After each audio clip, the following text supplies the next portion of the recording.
I want a sandwich. Now.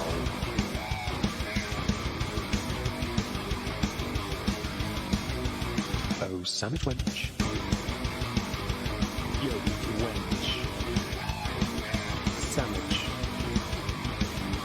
Now. I'm going to need a sandwich. A sandwich. I'm going to need a sandwich. Sandwich. I'm going to need a sandwich. A sandwich. A sandwich. A sandwich. I'm going to need a sandwich. Sandwich. I'm going to need a sandwich. A sandwich.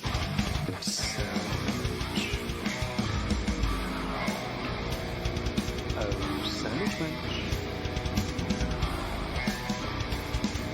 I want a sandwich.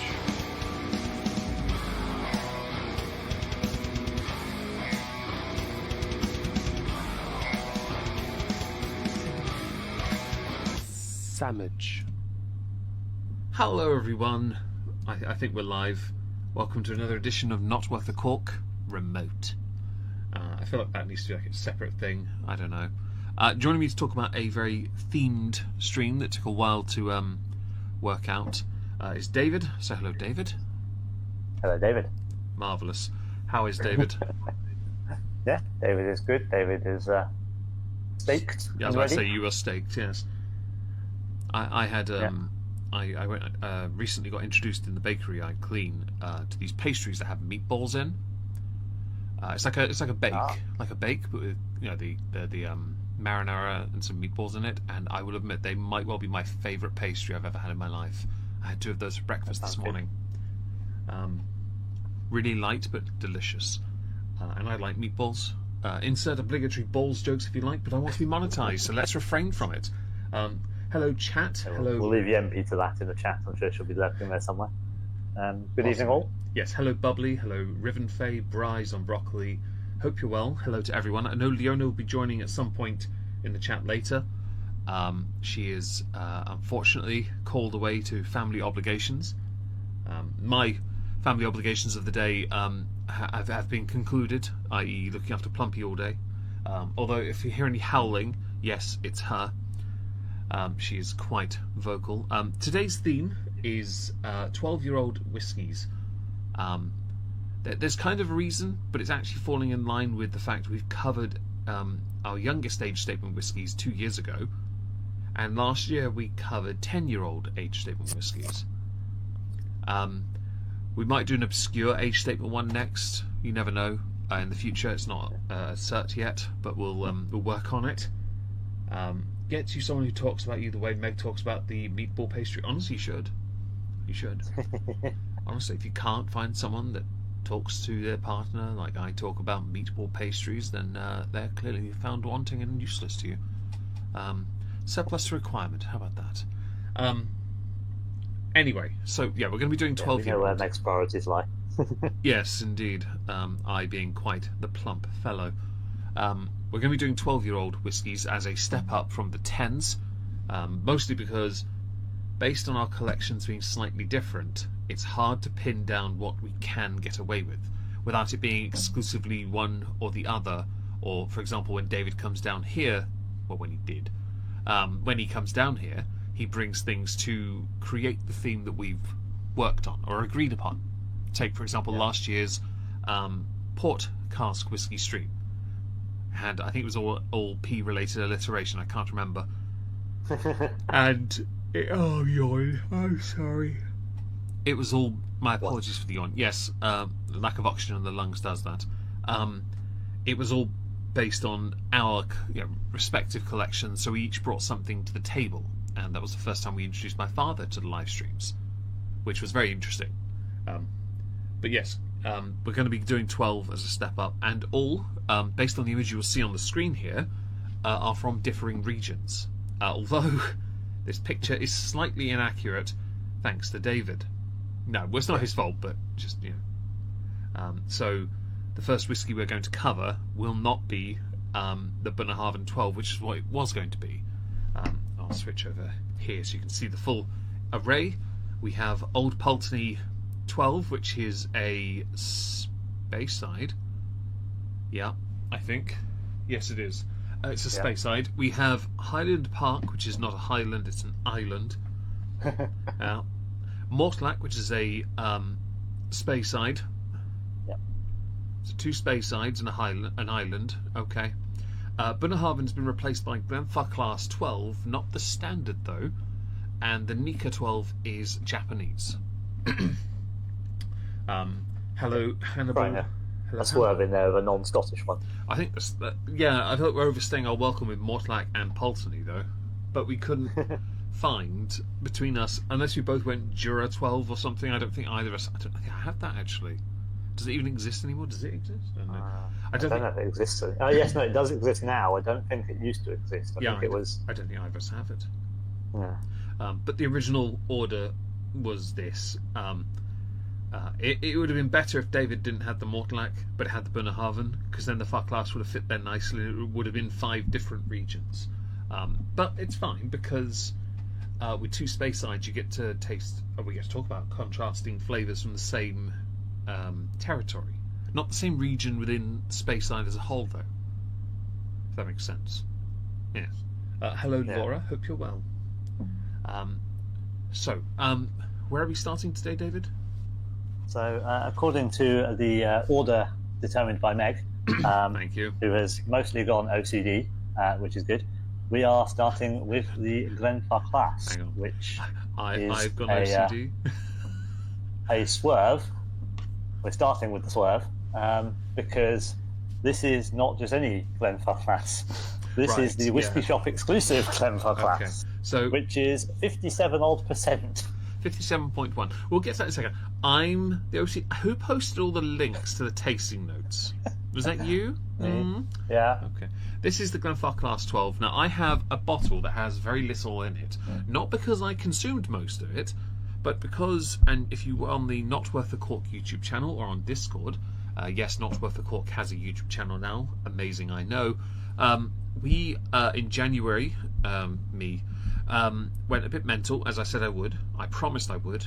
And I got given the remnants of this bottle, which has, well, it's near the bottom part of the whiskey. It's at the bottle is full to the top part of where it says the whiskey. Okay, the Whisky Shop at the bottom. There isn't much at all, but I did also put more into it from a sample they'd given me from a 10cl half full. I think you gave you some, didn't I? Yeah, you gave me a dram and poured. So you gave me a dram and poured the rest of the 10cl in the bottle. Yeah. So they'd given us a fair amount. I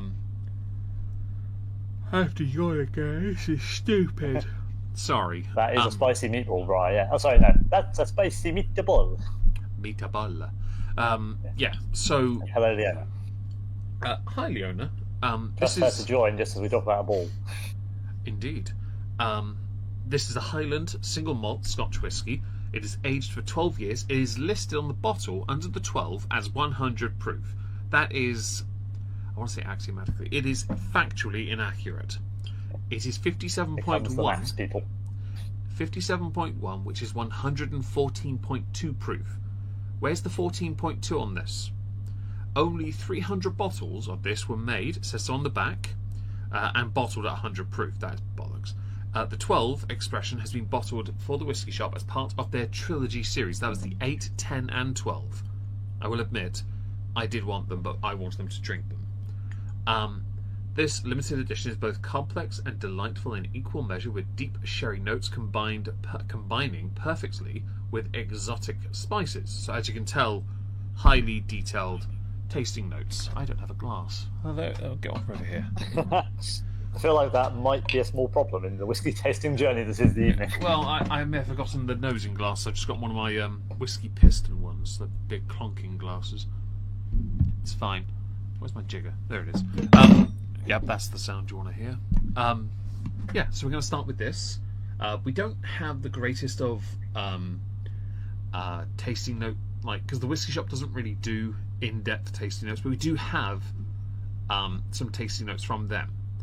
The bottle currently sells on their website on sale for £106 as opposed to £118. So it's not a cheap bottle, and you have 300 bottles of these made, so one cask, not even a big cask to be honest.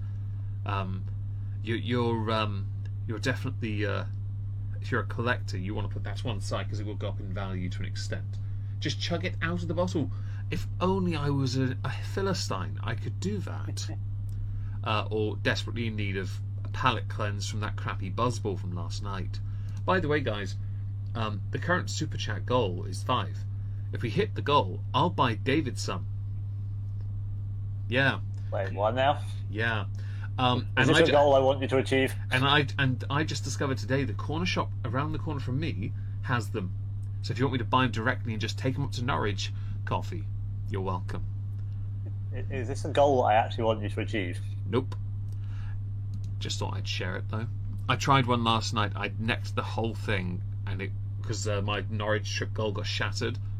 It got shattered, so I necked it as I promised I would. It took 4 glugs. Not worth called Buzzball Edition. Probably not a live stream, but maybe a Discord VC. You never know.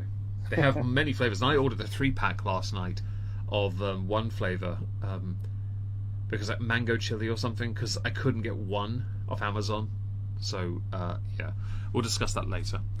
Anyway, I'll do the. I look forward to it. Oh, the cork is very tight. Hang on.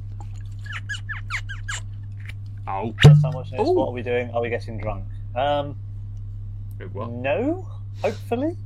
There's only 5 whiskies. We should be alright. Hang on. Only 5, and the first one's 57.1. Yeah, true. We're starting. This is, by the way, to give some context, I have a bottle, it's a birthday whiskey, the Glenfarclas 105. That's 60% as a standard. And it's a very nice whiskey, by the way.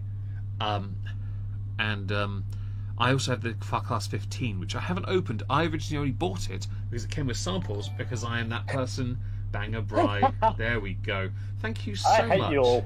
Thank you so much for the super chats, guys. I don't know. You definitely hate them. You're welcome. I'm all about that audience participation. Thank you so much, Laura and Bri, of course, enabling my bad habits, and of course, aiding David in trying crap drinks, basic white gold bish drinks that he'll love with chimkin. Okay, so I'm going to pull up the tasting. Oh, hello, Bri Muss. Bri's at it again. Yeah, I accept your donation. That is 3 of 5. I would have said if you wanted to save money, you could have done it from coffee. I would have gone around the shop tomorrow and got them and put them in a rucksack for when I got to Norwich next. But the coffee works. Okay, so I'll put tasting notes. Here we go. This is the Whisky Shop website. I wanted to show you something else while I had the chance. This is the standard Glenfarclas 12. You also mean Bri Suffer. Oh my lord. Thank you, Bri. I really appreciate that. That is Bri's 20th super chat as well, apparently. So we should congratulate him by hang on. hazing. We'll do it like this. Thank you, Bri. You're a loser, you sucker. You gave me your money. No refunds.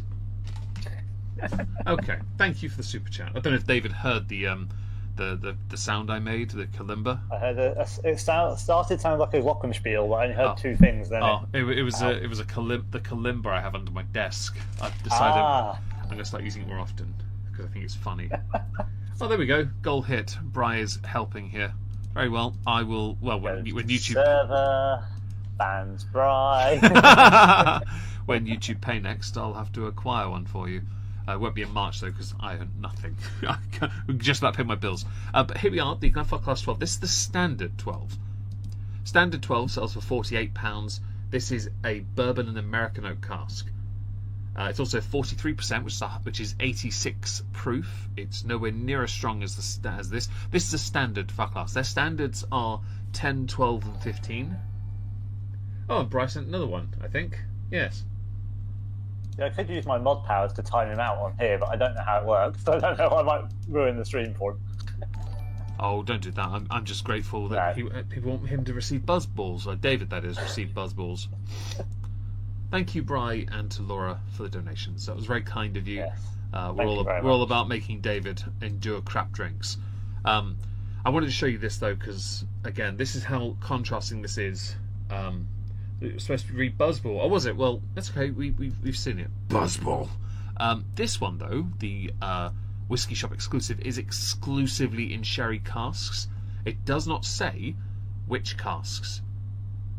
It doesn't. So I'm going to assume that it's going to be Oloroso, because that's just common. It's the obvious one. It's not. If it's Pedro Jimenez, it's going to be a lot nuttier. It won't be Palo Cortado because they're not as common. It won't be Moscatel, which is wine anyway. It won't be Fino. It won't be any of that nonsense. There you go. Buzzballs on broccoli. See, they all want you to have a buzzball, David. See? Zombroccoli breaking their super chat virginity there. Indeed, I'm more than happy to pop that cherry for you. Don't you worry, I got you. The owner, you know how this stuff works. Time bra out. Mean. David's now going to receive a buzzball. I'm not even joking. It even says in the super chat goal, "I'll buy David buzzballs." It'd be like the shower gel. I'll just send him every single one of them. I'm still trying to work through that bloody shower gel. Is that after you gave me half a dozen of them, or 3 of them, whatever it was you gave me? I used all Two of them those may or as may well. not have been earmarked to be transported to a certain German. I'm okay with this. Just in the German accent, her vagina is ablaze. Just saying. Anyway, so this is the 2024 exclusive, and I will, just for those who are interested, I'll show you Glenfarclas class. No results apparently, but okay.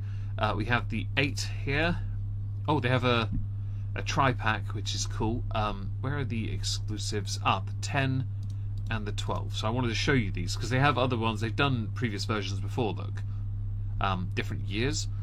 Is mine a year exclusive? Which one? I don't have the box, so I can't. Oh, hang on, it's 57.1. It is the other one. So this is, get off my screen.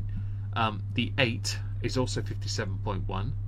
Has very similar information. It doesn't really provide anything extra, right, to work with. The 10 is the same percentage, 300 bottles, sherry casks, sweet, rich flavours, nothing more. I could not get tasting notes for this at all, which is unfortunate, but at the same time, that makes it more fun, right? I do like this tasting box, but it's 130 quid for that. Standard one say which sherries, which cask it uses. That's a good question. I should have a look. Standard. If Glenfarclas as a whole tend to use a standard type of sherry cask, the chances are it's going to be probably the same, isn't it? You would assume. So on the standard 12 it says soft heather, honey, vanilla, oak, earthy, smoky notes on the palate, long, spicy finish with hints of cinnamon. But that's the standard. This is a lot stronger. I don't know if we're going to get that flavour or not. And by the way, did you remember to get water this time, David? I have water, yes. My English whiskey jug is... So, according to the Glenfarclas website, they generally use one particular family's casks from Spain, which are Oloroso. Yeah. So, in the chat, Zombroccoli, you mentioned one was listed for 4K.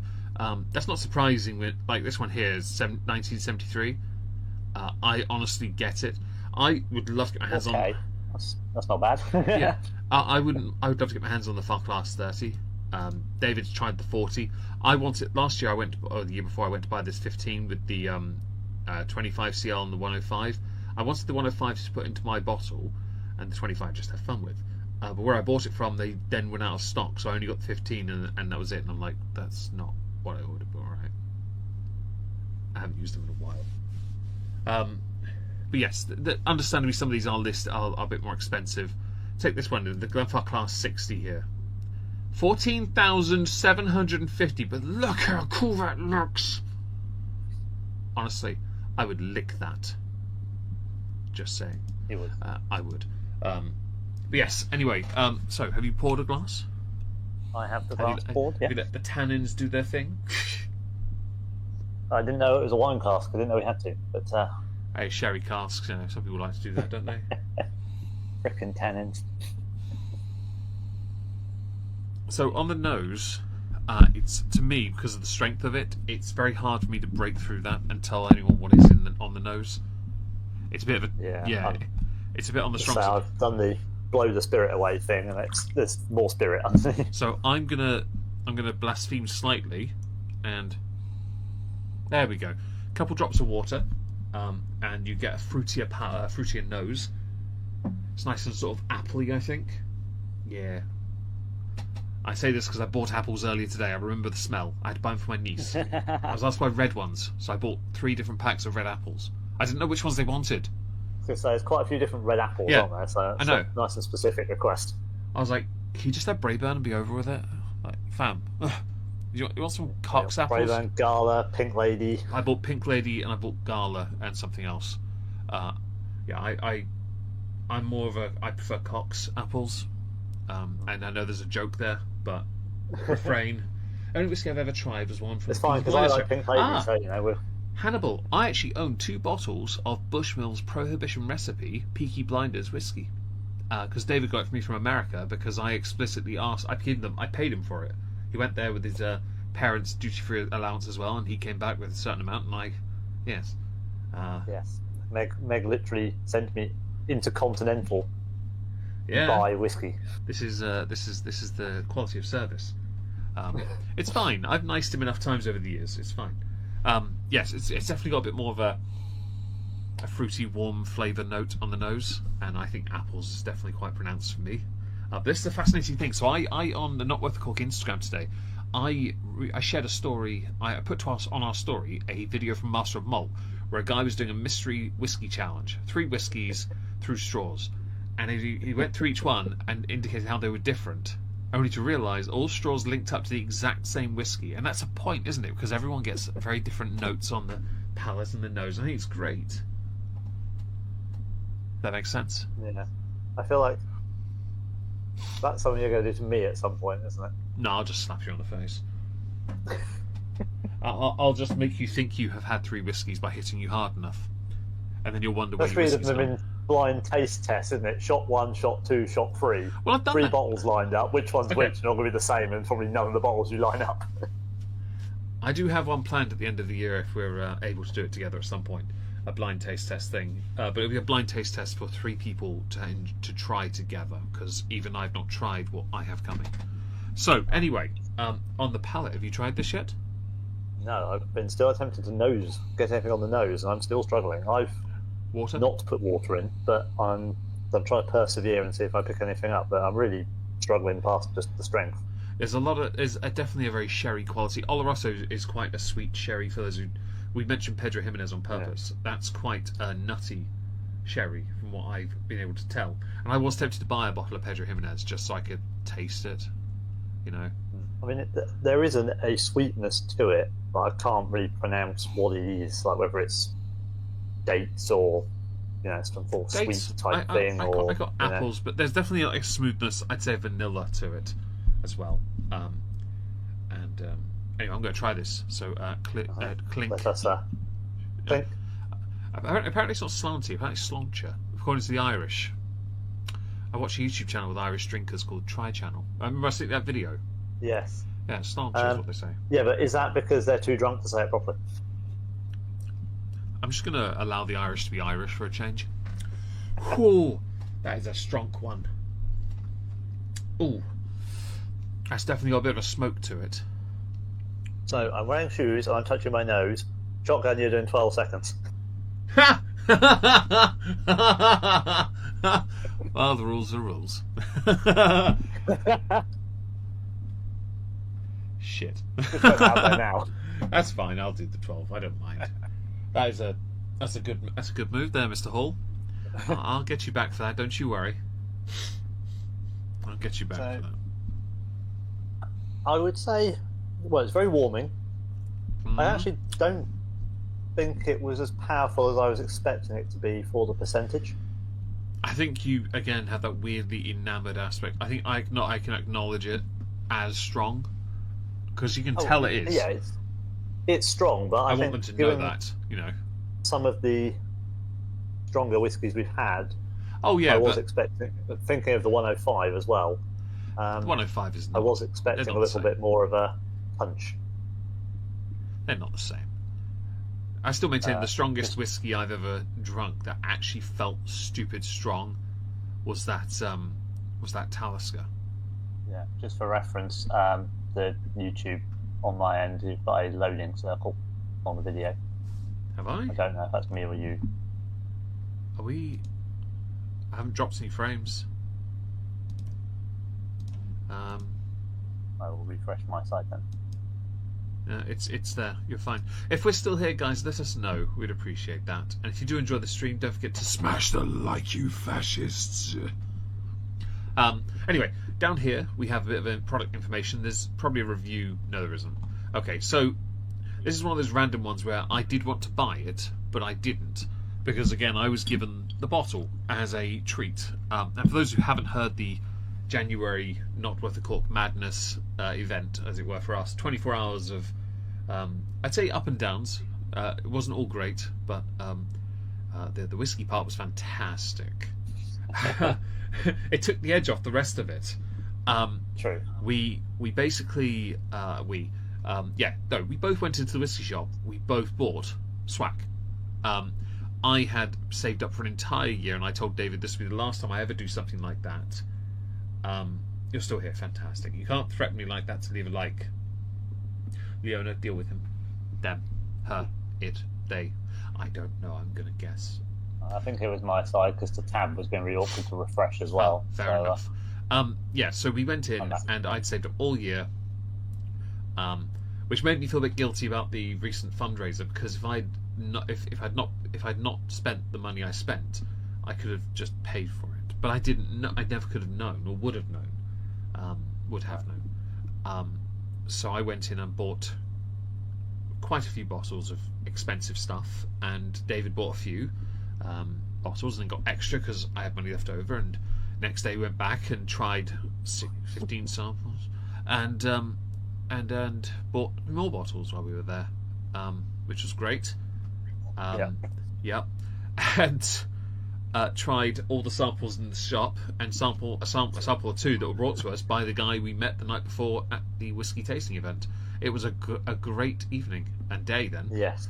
2 hours of our life that, well, we won't get them back. I have no regrets. Seriously. Yeah, no, that was very good fun. That was it would have been definitely more fun. A madness. Do check out the various streams about that. Yes, it would have been more fun if David didn't have to drive. Yes. But he had to drive, so he didn't get to enjoy all the ones I had. Because, god damn, the weakest one, and it pisses me off a little bit, the weakest one was mine. It was a Macallan. I think the Irishman was stronger. The Macallan, the Night on Earth Heref. Like, bitch, don't do me like this. Anyway, no, this is delightful. I'll do 12 seconds, so if you can line up 12 on your watch. I have already preset my phone with a 12-second timer. Well, get to 15. In anticipation of the fact what we'll be doing do this 15, and then you tell me when to go, and I'll put it. Then I can go from there, can't I? Okay, so I'll say go on 13, because then you've got time. Do tell me when then. Right. Okay. So I'm going to start the timer now. Mm-hmm. So sip. Mm-hmm. 12 seconds is underway. Mm-hmm. So while Meg suffers through this, just like to thank you all again for being here. I see there's quite a few of you with 12 likes already, so appropriate for the age statement on the stream. And stop, that is 12 seconds. Thank you for the likes, those of you so far. There are, I believe, more watching though, so if you are watching and haven't liked, please do. We do appreciate it, and the support does help. That heat builds up on my tongue or something. It dissipates quite quickly, the heat. It's like, I'd say 15 seconds later, it's got a lingering heat, but there's that's the potency of it, I think, as opposed to any flavour, because it didn't really have any. The heat doesn't anyway, but the flavour itself is still really calm and sweet and nice, and it's not too in your face. It's really nice.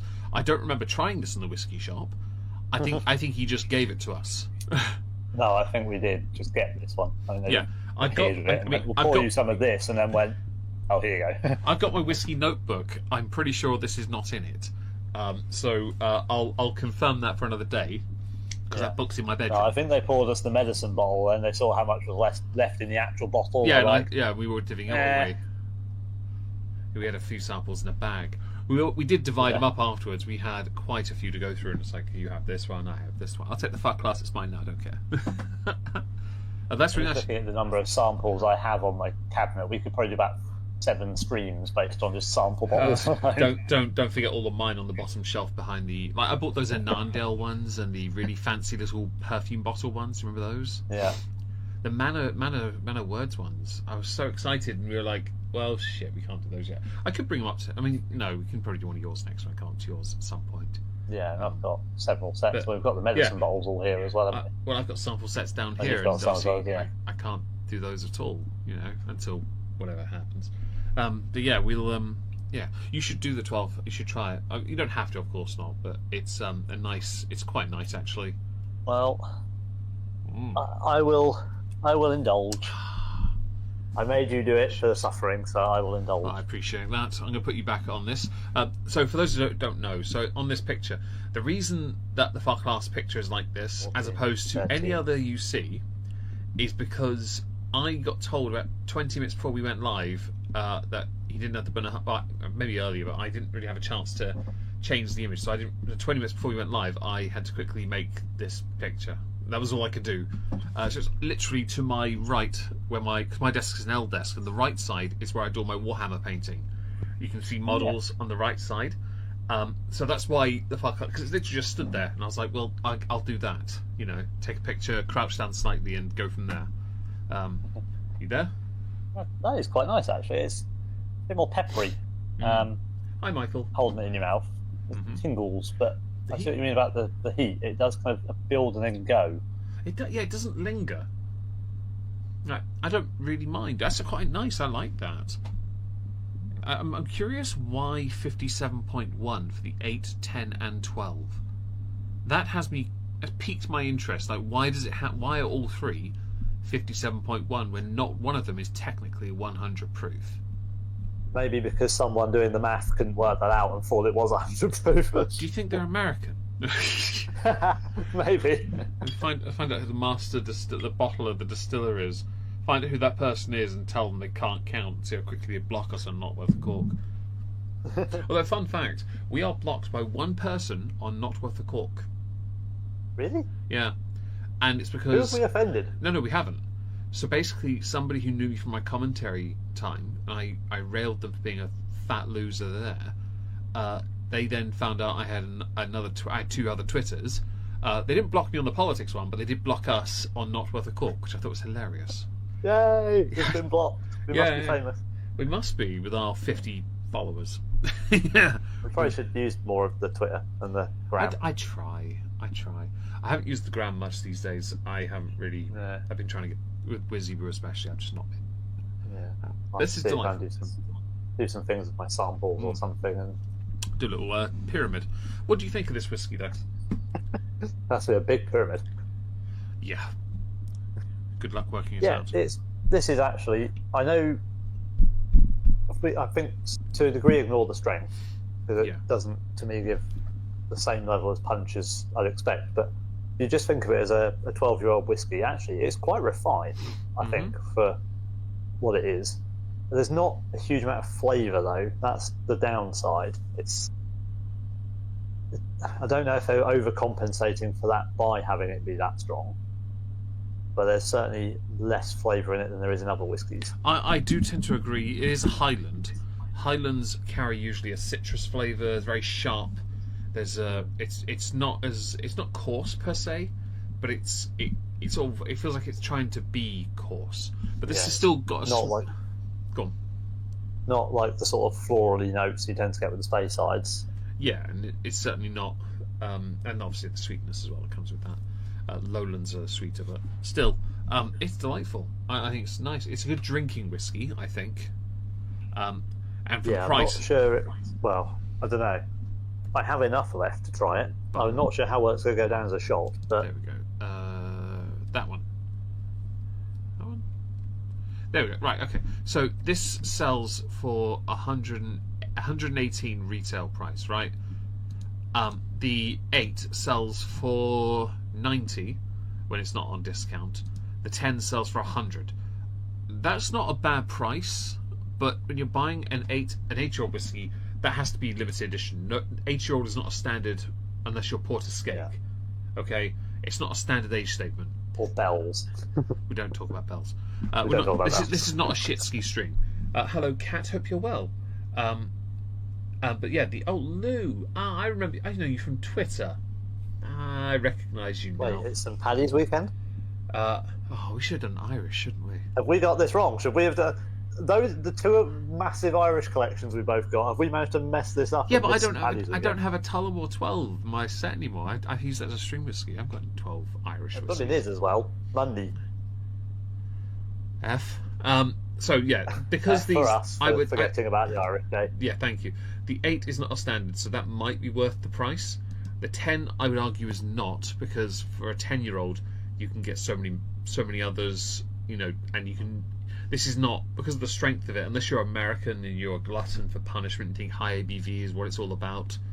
This is not, no, because even the Americans aren't going to pay that much for a single malt Scotch.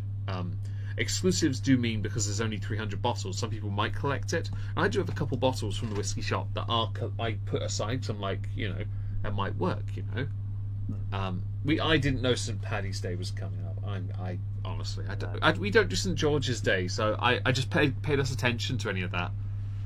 We could though. We have enough English whiskey from the St. George's distillery, as it used to very well be early days. Yeah, we did last year though, didn't we? Well, we didn't do St. George's, but we did an English stream. Yeah. We have to find different English whiskies. I have Lakes somewhere. I've got one, the Manzanilla, but that's it. Yeah. Anyway, yeah. So I would say that, well, if you want to buy something like this, you have to be a collector realistically, because you're not buying this to share with people, just to have a drink. Yet this drink's like a drinking whiskey, not a sipping whiskey. Does that make sense? Oh, did you shoot this, by the way? I mean, that little sample set is quite cool. It's expensive, obviously, but that's quite good for the what they are, the age statement ones. Have you shot this, by the way? No, I'm trying to get rid of the ad. They won't let me skip it. No, shot the whiskey. Yes, I'll get it. I was just trying to get rid of the ad on YouTube. The ad's on your part, not on everyone else. How many? Yeah, but it's annoying me, so I was trying to get rid of it. Right. Anyway, going down. How many different English whiskies could there be? There's a few. There are quite a few. The more recent, the newest entry is Filey Bay from Yorkshire. I have a sample set of that, actually. I don't know if David does, but I do. We actually tried a Filey Bay, their standard Filey Bay, when we were in the whiskey shop for a tasting evening. Very first time we'd ever been to one, and both of us won whiskey, so it was great. Because it's a young distillery, you don't expect too much. It was a little spirity, but you blew that off the top, and yeah, it was quite nice. It was better than the Highland Park 15, which has me slightly concerned. But it was good. How did that go down, by the way? Worryingly, very well. So it definitely isn't a sipping whiskey, then, is it? It was not overly strong on the shot. It was not burning and not excessively melting my insides as it goes down. It's actually very smooth. Yeah. That works as a shot quite well. Oh, lovely. See, I've been doing meg sips, which are less than a Dave sip. Unit of measure, I know. And it does sip nicely. It just isn't really that kind of. I don't think is that because of the heat part. I don't think it is that kind of drink. It's still really nice though. I'll happily, because I don't have. If this was a bottle I'd never opened, I'd just stick it in the collection and it would stay there for a while. Because it's open though. This could well be a stream whiskey for a few weeks when I run out of something just to send it. The bottle will then be a bottle light because only 300 of those exist, so why not? Nothing wrong with a bottle light. It saves electricity. Right, well, I'll send mine so we can move on to the next one. Hang on, I've got to yawn first. Especially after we found those fancy bottle lights that go on the top of the bottle and like that, rather than LEDs going inside. I had to yawn. Thank you for that. I'm glad you talked because I was yawning. Not because I'm tired. I'm not tired. I swear down. I might be, but I'm not. Okay. Anyway, YOLO swag fam. Megan's doing the traditional YOLO swag fam. It's his method of drinking. That goes down well. Nice and sweet. It's very cool because my bottle's quite cold. It goes down really smoothly. It's very. It's got a little sweetness, a little tartness on the back of the tongue. An ever so slight smoke. I don't know if you feel that. Yeah. But I can feel there's something slightly smoky. I think if you gave that to someone who wasn't a whiskey drinker and made them shoot it, I think they would like it until you made them have a sip of it. Yeah, shots. Yeah, you're right. I think, it's too strong. It's a weird one given how strong it is, but it's too strong for the casual drinker. Yeah, but it actually goes down so smoothly on a shot that I don't think you'd notice it as much. Mm-hmm. So in the chat, Kat says, "How late is it there?" Currently, it is 20:10. Yes, I've used a 24. You're welcome. We have not had our daylight savings yet. It's not until the 30th. Which is oddly enough when my dog gets a haircut, so hopefully she'll be well enough by then for that. She'll have 15 days to recover.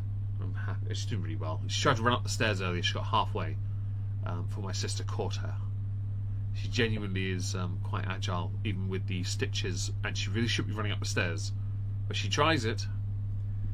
Anyway, I'm going to agua my glass because, of course, when she tries to jump on your bed, that's going to be the problem. The floor's laminated. She won't be able to. She doesn't actually do that anymore. She won't. Anyway, you got agua your glass for two reasons: hide trash to treasure. For those who don't know, it's to clear your glass, but also to clean your palate.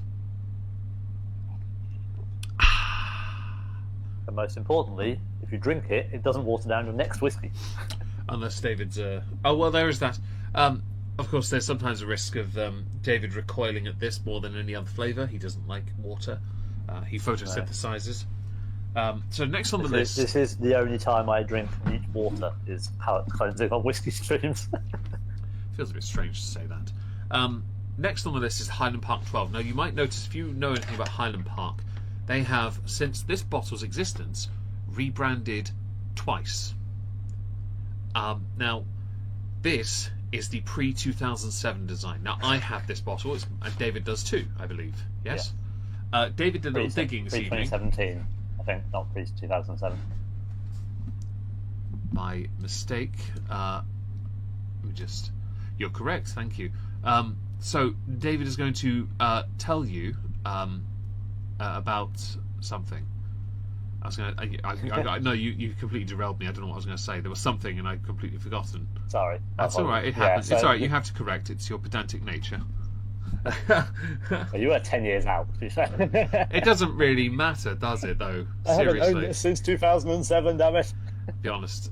Honestly, the only reason I bought it was because it was in a co-op in Norwich. I saw it there, and I was like, I'm having it. And I got this one off Corner Shop guy. I wanted it for years. Okay, so anyway, the reason... Oh, that's what it was. The prices of this. That's what I was going to ask you to tell them about. Ah, yes. So we both have an older bottle. So as Meg said, they rebranded it in 2017. And they made it the Highland Park 12 Viking Honour, I think it was called. Yeah, Viking Scars was like this 10, wasn't it? Yeah, and now they've rebranded again at the end of last year, and it's gone back to just being the 12, but they've made it so plain, it now looks, well, very dull on the shelf. But with the 12, when I was looking earlier for information about these, obviously you have to hunt to find this one now. We've managed to find some information on good chaps at Master Malt. They have them. And they're apparently retailing there for £80, just under a few pennies, which is about double the price of probably what we would have paid for it. I don't know how much the current one is. So I paid 20 for this because the guy at the corner shop did me a deal. Remember, he always nices me. But David had found it higher up as well in price. So £42 for the current new standard one. But yes, whilst hunting around for information on it, it was harder to find because of the age of the bottles we both own. And one particular site I stumbled across is listing them for the pre-2017 single malt, 700ml, so same size bottle as we have. Yeah, £236. That is quite the price. David, before we started this, had said to me, "Is yours open?" And I think it was because he'd found that price. And until I realised Master Malt had two bottles at still a fairly high price, but the price of 70-ish quid, I thought, I'm not really too fussed about opening this or not opening it, because it's Highland Park 12. I'm not really too fussed. They haven't technically changed the contents, apparently. No, the contents, the whiskey is apparently still the same. Yeah, and the handy thing here is I've got the box to my hand. This is very informative. And this is the traditional design for it, but thank you. This is when they first started to, as you can tell in the box, introducing that sort of Norse iconography, which they fully went into. The bottles themselves had all those embossings on. And that's where my 15 Highland Park Fire Edition, look it up, it looks fire, obviously. And David has the 17 Ice Edition came from. Obviously mine first, his second, because the pair is just awesome. We did a live stream on it on this channel, in fact, and it was one of our earliest ones, wasn't it? It was, and I think it was when it was called the Cthulhucan and Friends Show. Last year, Highland Park announced they were updating. So I'm gonna show you Master of Malt quickly. Here we are. This is the original pre-20s. I can hear myself back, by the way, David. Sorry, I started leaning forwards while I was moving the jigger and things around. This is 2017 pre-edition. This is what I have. I did not pay that. But if we go here and go Highland Park, I'm just going to show you what the current version looks like. If it's here it is. Look at this absolute dog plop. It's also listed as no. They kept the H logo fine. The bottle, look at that. It looks like English food. It's so bland. I swear the font is Times New Roman in caps lock. Honestly, it's just no. And this sells for 42 quid. It looks like crap. But the Highland Park, the Viking edition, look at the Viking Honor. Look at that. That is a Highland Park you want to buy, because that looks the shit. I would rather buy this. In fact, it's still in stock. I would rather have that. Honestly. Yeah, because they went through and did different things. Obviously, I've got a bottle of the Dragon Legend, which is a non-age statement one, which has the same style of iconography and things on it from that era. They do look good, don't they? The ones with all the Viking stuff on them. It's the embossing on the glass. Beige indeed. Yes, it's very beige. I can't be bothered. Here it is. Right, sorry, I accidentally got rid of it. I might put the other two up just for a second, just so we can see something, because I want to show you the tasting. Oh, there's no tasting notes on this one, but it should be got on the. We have it on the box. It's fine. This one here has tasting notes. If I go down to this one, it's the exact same tasting notes, but because they've rebranded it, none of the Spirit Awards that this has received are on it. This has won Spirit Awards up until more recently in 2022. Which is good, a double gold, single malt Scotch to 12 years at the San Francisco World Spirits Competition, which, I'll be honest, means sod all, because it's San Francisco, which means the standards are fairly low in the first place. Yes, I went there. Just be glad this isn't sold in needles. But anyway, the OG version says here's 3 Spirit Awards. Apparently, when they rebranded it, it didn't carry these bronzes and silver up to the better version. I think so. The one thing about Highland Park is, I think they did make the right move when they rebranded from this bottle design to Viking Honor, because this the box is better. It's a nice double thick box. The bottle. I think it fit in with the iconography and everything, the series they were doing. So they did like the Norse Gods series and that as well. They all kind of it's sort of Celtic together as well. It had that Celtic approach as well. It just looked the part. And then it gets the more recent one. Oh, Nelle.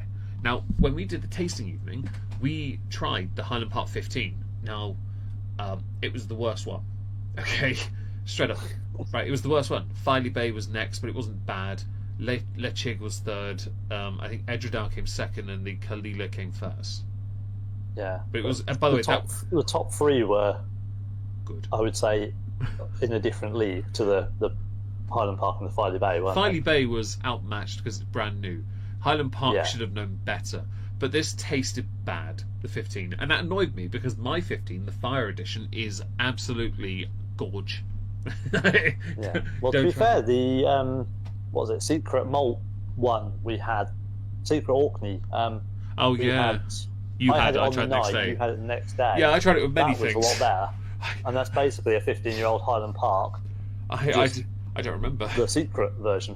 Okay. Well, I'm neither. Is your 12 open, by the way? Yeah, mine's just under half. Okay, mine has not been opened. So I've got to find the thingy for this. Oh, I heard you pop cork. I should have remembered that. Right. Oh, yes, mine did have a decent pop, to be fair. Oh well, hopefully mine does too. Well, it's its second outing of the evening because I used it to pre-game on mistake. Okay, the cork didn't sound as good. Give me a second. Okay, that was terrible. Oh. It was very underwhelming. Would you like me to do mine again, sir? Yeah, please do. Oh, that's better. Nice. My cork's a bit moist. There's more open bottle of mine to get more air in. Oh yeah, it's like people who use jugs as instruments. It's that thing, isn't it? The acoustics. Yours is too full to get a greater volume. Yeah, well, of sound. technically it's a brand new bottle, but it's not. So on the back of this, it says, at Highland Park we insist on an uncompromising approach to whisky making. We're one of only a handful of distilleries that slowly malt its barley on a stone floor. That's because normally it's done like a. I've seen people do that with rakes and they shovel and they move it, throw it around, don't they? Yeah. Turning it by hand and thereby delivering a more balanced flavour. Next, we smoke the barley over aromatic peat, hand cut from Hobbyster Moor to bring a unique, fragrant heather character to the whisky. Then the spirit is taken from the stills and carefully filled into sherry oak casks from España, or Spain in this one. These deliver, I wait for David to correct me there, priceless natural colour and a distinctive honey sweetness, perfectly complementing the aromatic peat. Next comes the hardest part, leaving it undisturbed for 12 more years to mature in the consistently, sorry, the font is strange here, cool Orcadian air. I've never seen that word before, so I don't know what that means. When it's ready, we choose and combine our best casks, then leave them to settle and harmonise. The result is a uniquely smooth, balanced single malt with a rich, full flavour and a gentle, smoky finish. It's the kind of dram you long for when you've worked as hard as we have. On the back of this, the font is all over the place. The back of the tube. It is, yeah. It's all over the place, and it annoys me, but it's fine.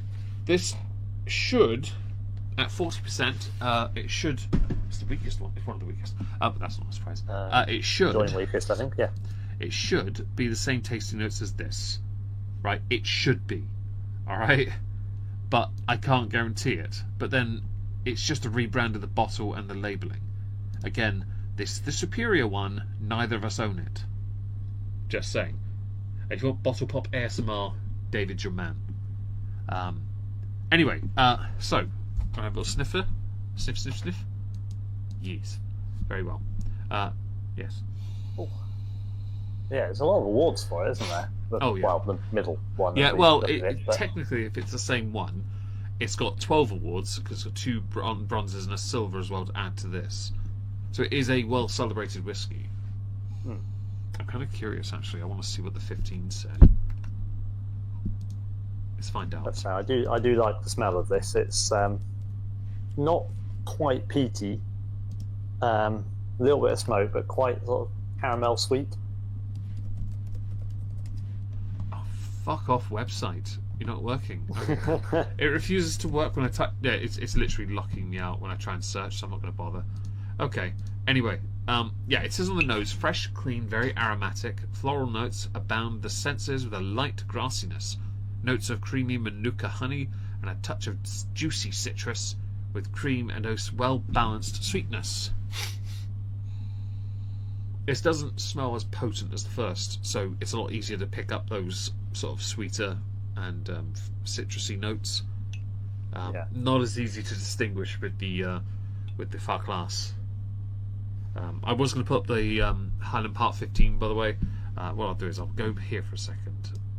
Yeah, and I'll try and refresh the web page to allow me to look up something. It's literally making me verify the web page first. Fuck you. Has it got to check you're human because it's going to fail? It's doing its best. Can Cthulhu-kins pass the Are You Human random number generator test? You certainly wonder. Okay, so I did want to check and see where the 15 stood, and it's not got a single award to its name. That's all I wanted to know. Oof. The 15 has nothing. That's not great, is it, for a 15-year-old whiskey? But the 18 has 7. So I feel like the 15 they failed on. I'll pull it up for those who are interested. Here we are. This is the. Oh, hang on. Here we are. This is the 15. This is the better one. Viking Heart. No awards to its name. I mean, it's got potential, I'm sure. And the 18 here, Viking Pride, has 7 Spirit Awards. Are we actually on the? Oh, we are. Why was Nika 12 on this on the? I was only about to say that it doesn't appear to be changing, but I was just waiting in case my internet had done its weird thing with YouTube again. What the f was that about? I pressed the right number. Don't try me with that BS. Nika 12's not till like number 5, bitch. I pressed 7. 7. 7. 7. Right. 7. Here. 7. Here's the 15. Not my 15, just to be clear. But I could pull up. It might be on here. You never know. Highland Park 15. Let's have a look. Let's see if they've got mine on here. I think Fire was on there last time I looked for it. Here it is. This is my 15. As you can tell, mine's a bit different. No awards, but this is a well, it's a spectacle piece. Okay, and I bought it for 150. It's double the value now. But anyway, back to the 12 pre-2017.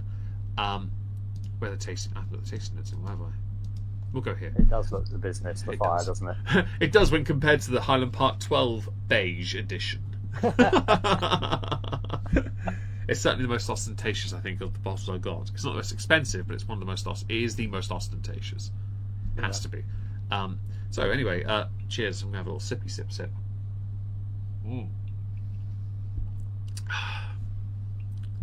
Ooh, there's definitely a peaty quality right at the end. It's a bit of citrus, but it's definitely a bit more earthy, I find. Yeah. What I like is you get a kind of smooth, slightly. It could be that obviously the honey, but that slightly caramelly layer. Yeah. You get a little bit of sort of smoke over the top, and then the peat at the end. It's very well balanced, isn't it? Yeah, I think so. And I'm sorry about this bottle design. I really am. I need to go and get mine back. Is it here? It's to be fair though, what you do though, if you like the whiskey, you'd buy that and you'd pour it into the bottle we've got, wouldn't you? You wouldn't. Oh yeah, I would keep my bottle anyway. I don't intend. I don't think. Or at the very least, put it in the tube that we have, assuming it fits. Well, the bottle does look a bit wider. I think the one thing that the new and the Viking themed one have, the boxes were better quality. That can't be denied, but the box isn't enough. Because I'm not there to look at a box, unlike David. I'm there, I want to enjoy the contents of the bottle, you know?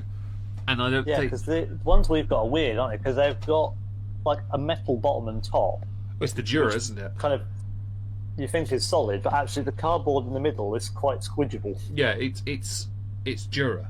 It's their boxes, their tubes as well as this. It was that breaking of tradition where others did round tubes, and that and a few of those have gone square, which I hate. I think boxes are better. In fact, the remaining 3 whiskies we have all have much nicer boxes because they're double thick. They're just really good on the hands, you know. I think it's very important. It sounds like a nothing burger, really, but it's important to be able to protect what you've got. Yeah. And a decent quality box is key if you want to keep the box. Although I would say with these kind of whiskies, like what Highland Park 12 is, generally you're not keeping it. You're not. It's not a collection piece. It's a standard whiskey. So I will happily say I wouldn't be too upset if I didn't have the box to this, because it's not a whiskey you're collecting. You shouldn't be collecting Highland Park 12. If you want to collect, you want to go and get yourselves ones that will go up in value a bit. Things that are limited release, small batch. But like we did, and then we opened them. What? Which ones? The Fire and the Ice. Oh, that doesn't count because that was my January treat. You just got yours because, you know, ice. Hi, Chubby Dumpling. Hope you're well. Hello, Em. Hope you're doing well today. Yeah, my January treat was from like 4 years ago now. That was that was a while ago, wasn't it? Yeah. Jeez, how times have not changed in the slightest. Anyway, 12 seconds are yours, by the way. That's fine. I'll happily do that. Just get the timer back up. There we go. Right. So 15 seconds is going to start in just a second. Okay. And then I'll go in for 12. Marvellous. I will say this is while a lot sharper on the palate. It's more forgiving, but it's still a fair bit of strength in the flavour. It's quite nice, though, I will admit.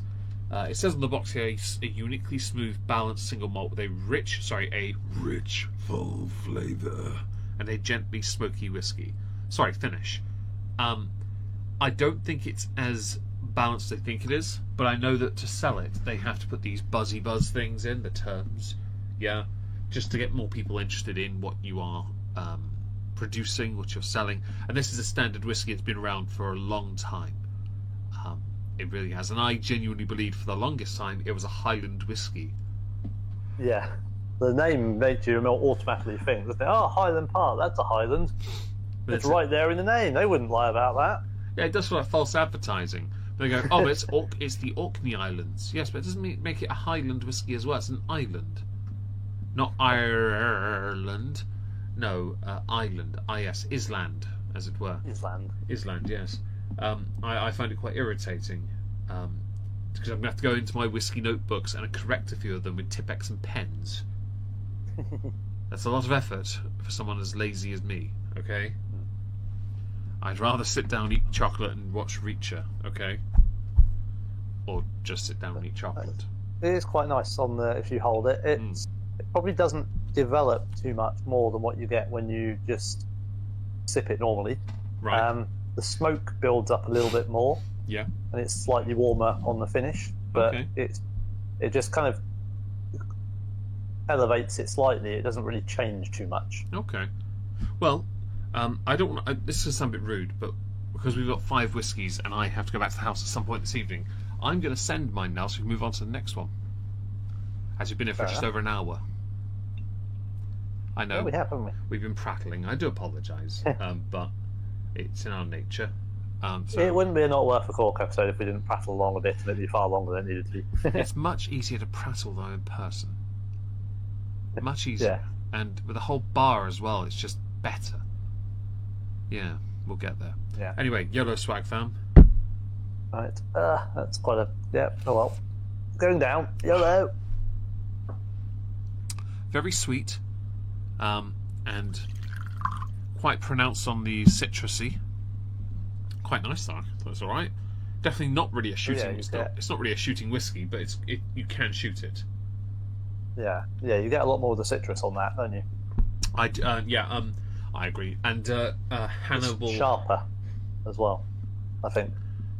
Yes, the sharpness I noticed. Hannibal, I need to buy the books. I've got one, but it's the most recent book. I need to get the others and work my way through them, I think, because I quite enjoyed the show. Whew, that was nice. Dad's got the books. I'm sure he's got a set of those books. Yes, well, until he passes, I can't have them, can I? And I'm not in his will for those. I'm in his will for bloody whiskey. So, next on the agenda is a whiskey in my set that I haven't opened, and I bought this last January, along with I've just heard the plastic seal there break. I bought this along with the 16 and the 20 because I did Madness last year, and my list didn't have Mortlach on originally, but then I couldn't get one thing I wanted, so the Mortlach 20 and the 16 and the 12 and thought, swag, I'm having that. This is... save the Highland Park. What? Sorry, I knocked the Highland Park over. Oh, okay. This is... but... Mortlach 12 is called the Wee Witchy. It is 2.81 distilled. Don't know what that means, but okay. It says underneath, an ode to the still that bears the beast of Dufftown. Now, Dufftown is the capital city of Scotch whisky. A lot of the major distilleries come from there. Speyside is kind of king for it, to be honest, but Dufftown is the most well known. For the likes of Fiddick, Balvenie, Singleton, it's not totally uncommon. Okay, my bottle wasn't open. Not Duff Man, and not Duff Beer. Oh yeah, Duff Man is here. Yes, I used to be able to do a good voice for that as well, and I can't anymore. I'm going to assume they were like how can we make this different? We could triple distill it. And they got partway through the third time and were like, that's I'm enough. bored now. That's enough. Let's just stick it in a barrel. That's enough. I'm done with this shit. I'm beyond it. So it is matured for 12 years in both sherry and bourbon casks to enhance the robust character of the spirit. I love the bottle for this. The bottle is nice. It's got a nice heft to it as well. The thickness at the bottom. It's not very thick, as in when you grip your hand. It's just very wide and flat, but it's got nice. It feels great. The 20 I've opened, and I had a glass with myself. I've had a glass with David. I've had a glass with my dad. I've listed it as one of my best whiskies, quite frankly. If one day we did simply the best as a whiskey stream, or did two for David's collection and mine, the Mortlach would more than likely feature. Well, the 20 anyway. I do like a sherry cask age as well. But 12 is so that's the thing with the 12s. It is quite common for 12-year-old age statement whiskies to be a sherry cask anyway, unless your name is Glenmorangie and you decided that will now be a 15. Well, yeah, we're not salty. You started off with it being a 12, and you're like, well, everyone does a sherry cask of 12 now, so we'll make it a 15. Dicks. But yeah, no, that's another reason for the 12, because that is such a standard age. It is arguably the quintessential age statement for a whiskey. It's probably the most common, I would say, starter level whiskey for most distilleries as well. If you've got a set of whiskey, most of them probably start as a 12, and then there's 12, 15, 18 or so, but 12 is normally where it starts, isn't it? It is also the most sold age statement whiskey in the world. It is the most. That's just us buying Johnny Walker Black. Johnny Walker leads the way on the 12s, though, to be fair, because of Black. But then Fiddick is not far behind. It's just quite normal in that respect. Mortlach, though, is a bit more obscure. They do have some very boutique-y ones. The 12 and the 16 come in nice boxes, giggity, and the 20 comes in an even nicer box, giggity. So I'm going to pop my cork and see if we can hear it this time. Meg does like a good box. So, mine apparently is open because I have no plastic seal. We had a glass at yours once. I was going to say, I have a feeling we might have tried this one. Oh yeah, we had it at yours because I hadn't had it before. Oh, nice. Well, that was nice. Very. There's your ASMR, people. Very unagi. Unagi. Salmon skin roll. Indeed. I just dropped the cork. That was marvellous. Yeah, it just decided to roll down every single angle it really shouldn't have gone. All right. It was worth a cork, but now it's not. Unfortunately, I can't get a screw top on that. It's not designed for it.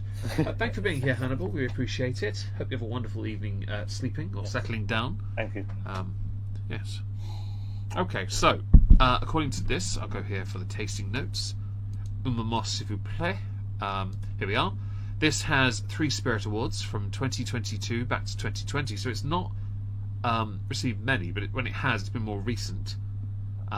Its most recent being a silver in San Francisco, again meaning nothing. So 2020, when it got gold, it deserved it. Although I don't know how long Mortlach 12's been around for, actually, because I would admit I have not. I mean, they've been around as a whiskey for a while, but their whiskey's not really something I used to see much in the shops. The 12 here sells for $68.75. I did not pay $68.75 for this. I think I paid maybe $55. I'll quickly show on the screen actually the contrast. So this is the 12. The 20 comes in that kind of box where the box opens as a door. It's beautiful. The Mortlach 12 was unveiled in 2018. Yeah, that makes sense. It is delightful. David owns 2 of the Diageo special release Mortlachs. I'll show them on the screen as well. He paid $2.50 for them. This is last year's. It opens as a massive doorway. I have it as well, but part of a set. He has the previous year because it was done in Mizunara, I believe. Yes. Yeah. Kanosuke Japanese whiskey, and Pinot Noir. That was it. Because a lot of the 2023 were wine casks, weren't they? Yeah. And I love that now costs. 2023 doesn't cost that much now, but comparative. But the 2024, same box style. David just needs the 2022 version to have a complete trilogy of these boxes. But yeah. Anyway, maybe I get the 2025 version. You never know. Well, you still got to get the 2020, 2021, 2022, haven't you? Although the 2021 is the Wolf one that I own. And it's not the same box. Hello, Judas. Hope you're well. This and the paint fumes I'm currently inhaling are very relaxing. Well, I hope it's good paint. I hope it is. Don't forget to do a line. Cut it. This one says here, this is a 12-year-old single malt produced at the distillery in Speyside, unveiled in 2018. Part of the trio. So the trio thing's an interesting thing I wanted to do on Not Worth Cork. I wanted to do what I call a quest to find the perfect trilogy. Every major distillery has a trilogy of their standard whiskies. 12, 15, 18 is what it usually is. For Mortlach is 12, 16 and 20, which I think is actually a better way of going about it, with the age being 4 years apart.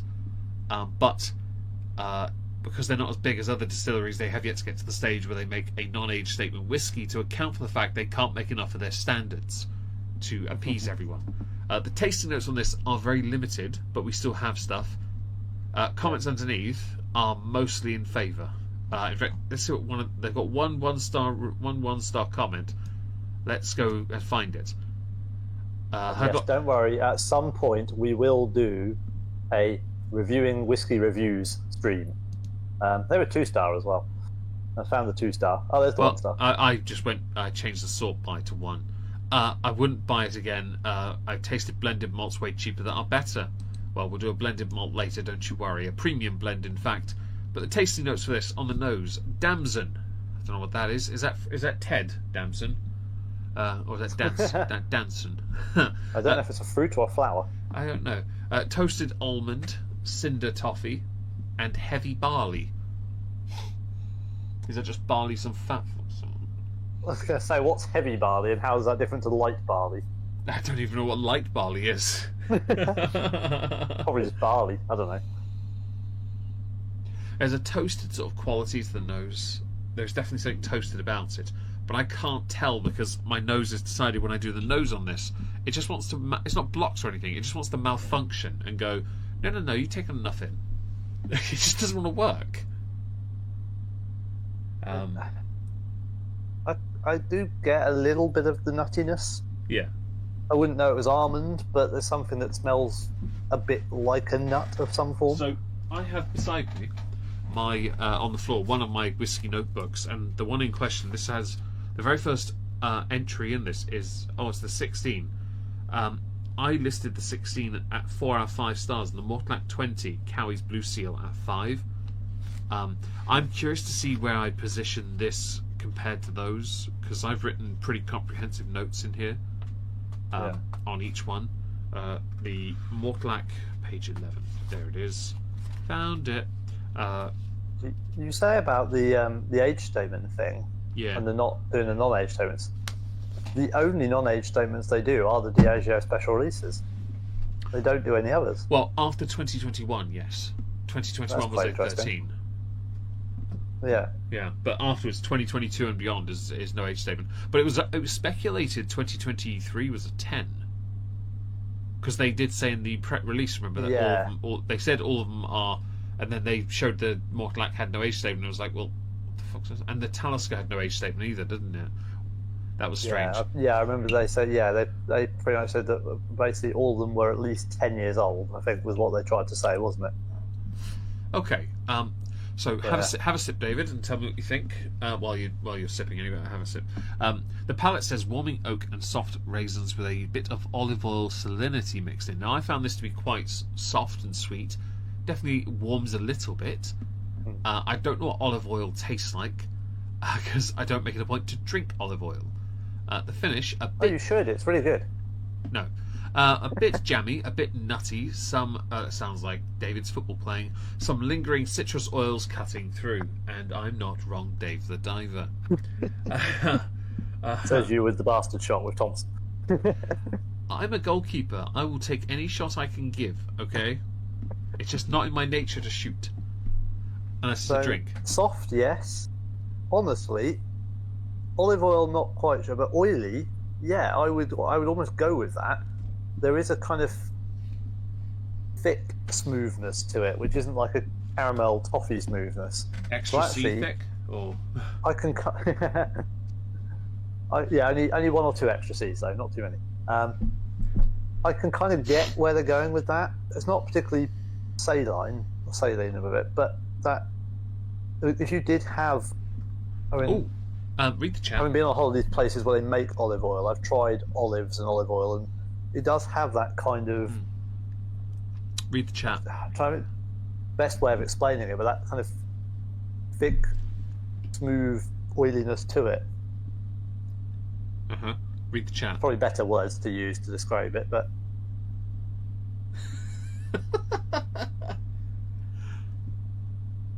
Thank you, by the way. I only have a humanities degree, or 3 of them. I don't need to use words. Thank you, Chubby Dumpling, for the comment that I tried to get David to read 3 times. Olive oil has a bitter, floral, and terra flavour profile. Okay. Yes. I'll go with that. There we go. I figured while you were talking, it would have been handy to then introduce that, because it would have made more sense and it might have helped you. Yeah. But sorry, I had the tasting notes on the screen. That's totally fine. Yes. Anyway, no, this is quite nice, and I guess it's my turn to do the 12 seconds. So, do I pull up 15 and whatever, and let me know when? Right. So 15 starting now, and okay. I'll say sip on 13 again. So 15 starting now, and sip, and we're away. But I honestly, now you said it, I remember we did try this, but I can't remember trying this, and I can't remember what it was like. But this is really nice. I'm surprised, because I think I probably would remember it, because it's a bit. That's it. By the way, 12 seconds. Yeah. It's a bit different to a lot of the other ones in the way it sort of presents in the mouth. So, interesting little thing. That made my mouth nearly dribble, because that made everything go, ooh, moisture.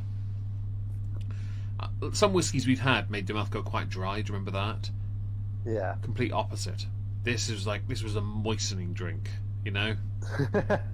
Well, it affected my mouth. Is it a 250-bit drink? It's definitely moist. It definitely made my mouth moisten up, which was very unusual.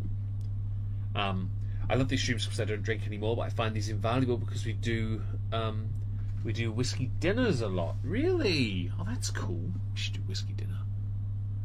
3-course meal, you know. Obviously, we have a pre-dinner pre-meal of Johnny Walker Black. Yes, we would definitely advise your aperitifs to be Johnny Walker Black.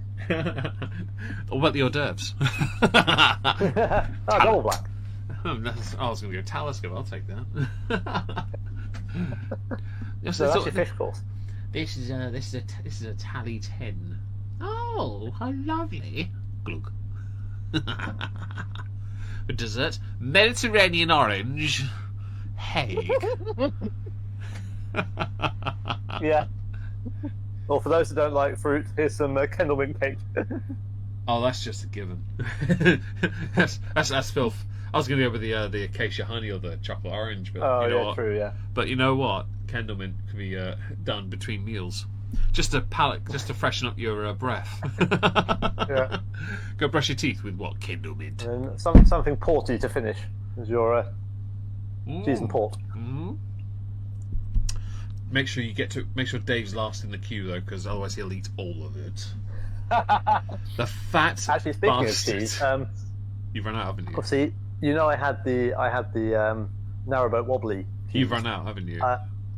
Yeah, I finished that. I started the one you got me as part of the Christmas presents today. The whiskey orange one. Oh yeah. That was also quite nice. It wasn't quite as strong on the whiskey sense as the narrowboat wobbly one. Won't be though, will it? But it worked very well. It melted nicely on my crumpets. It had a very smooth texture and nice. Wasn't overpowering of orange. It was just a nice sort of subtlety in there. It was a very, very tasty crumpet lunch. I might buy myself some crumpets tomorrow for breakfast. And do all 6 of them for a whole meal. Yes. Anyway, so do you think this is this whiskey, because of the price point? That's another point we need to raise, actually. So this sits at $68.75. I promise you, I did not pay that much for this. I think I paid about $50 for this last year. 55 maybe at most. I don't think I paid that much for it either. This is not what they normally charge. It's definitely a case of it's been hammered. But I'm going to put it on the screen. I'm going to go to the whiskey shop quickly and get the price for it from them, because I think that's important. I don't think they'll have the same price as well though. For example, their 20s went up from 250 to 283. I paid 250. It's 71 on their website. Yeah. So I know that it's a case that this has definitely gone up. I think it was 55, but it's because of that stupid tax and duty they introduced last year. 4 to 12 course set. Oh, 4 to 12 rounds, David. I've done that before. And, where do we go for this? Do you do bookings? Can we partake? Can we have a Not Worth a Cork?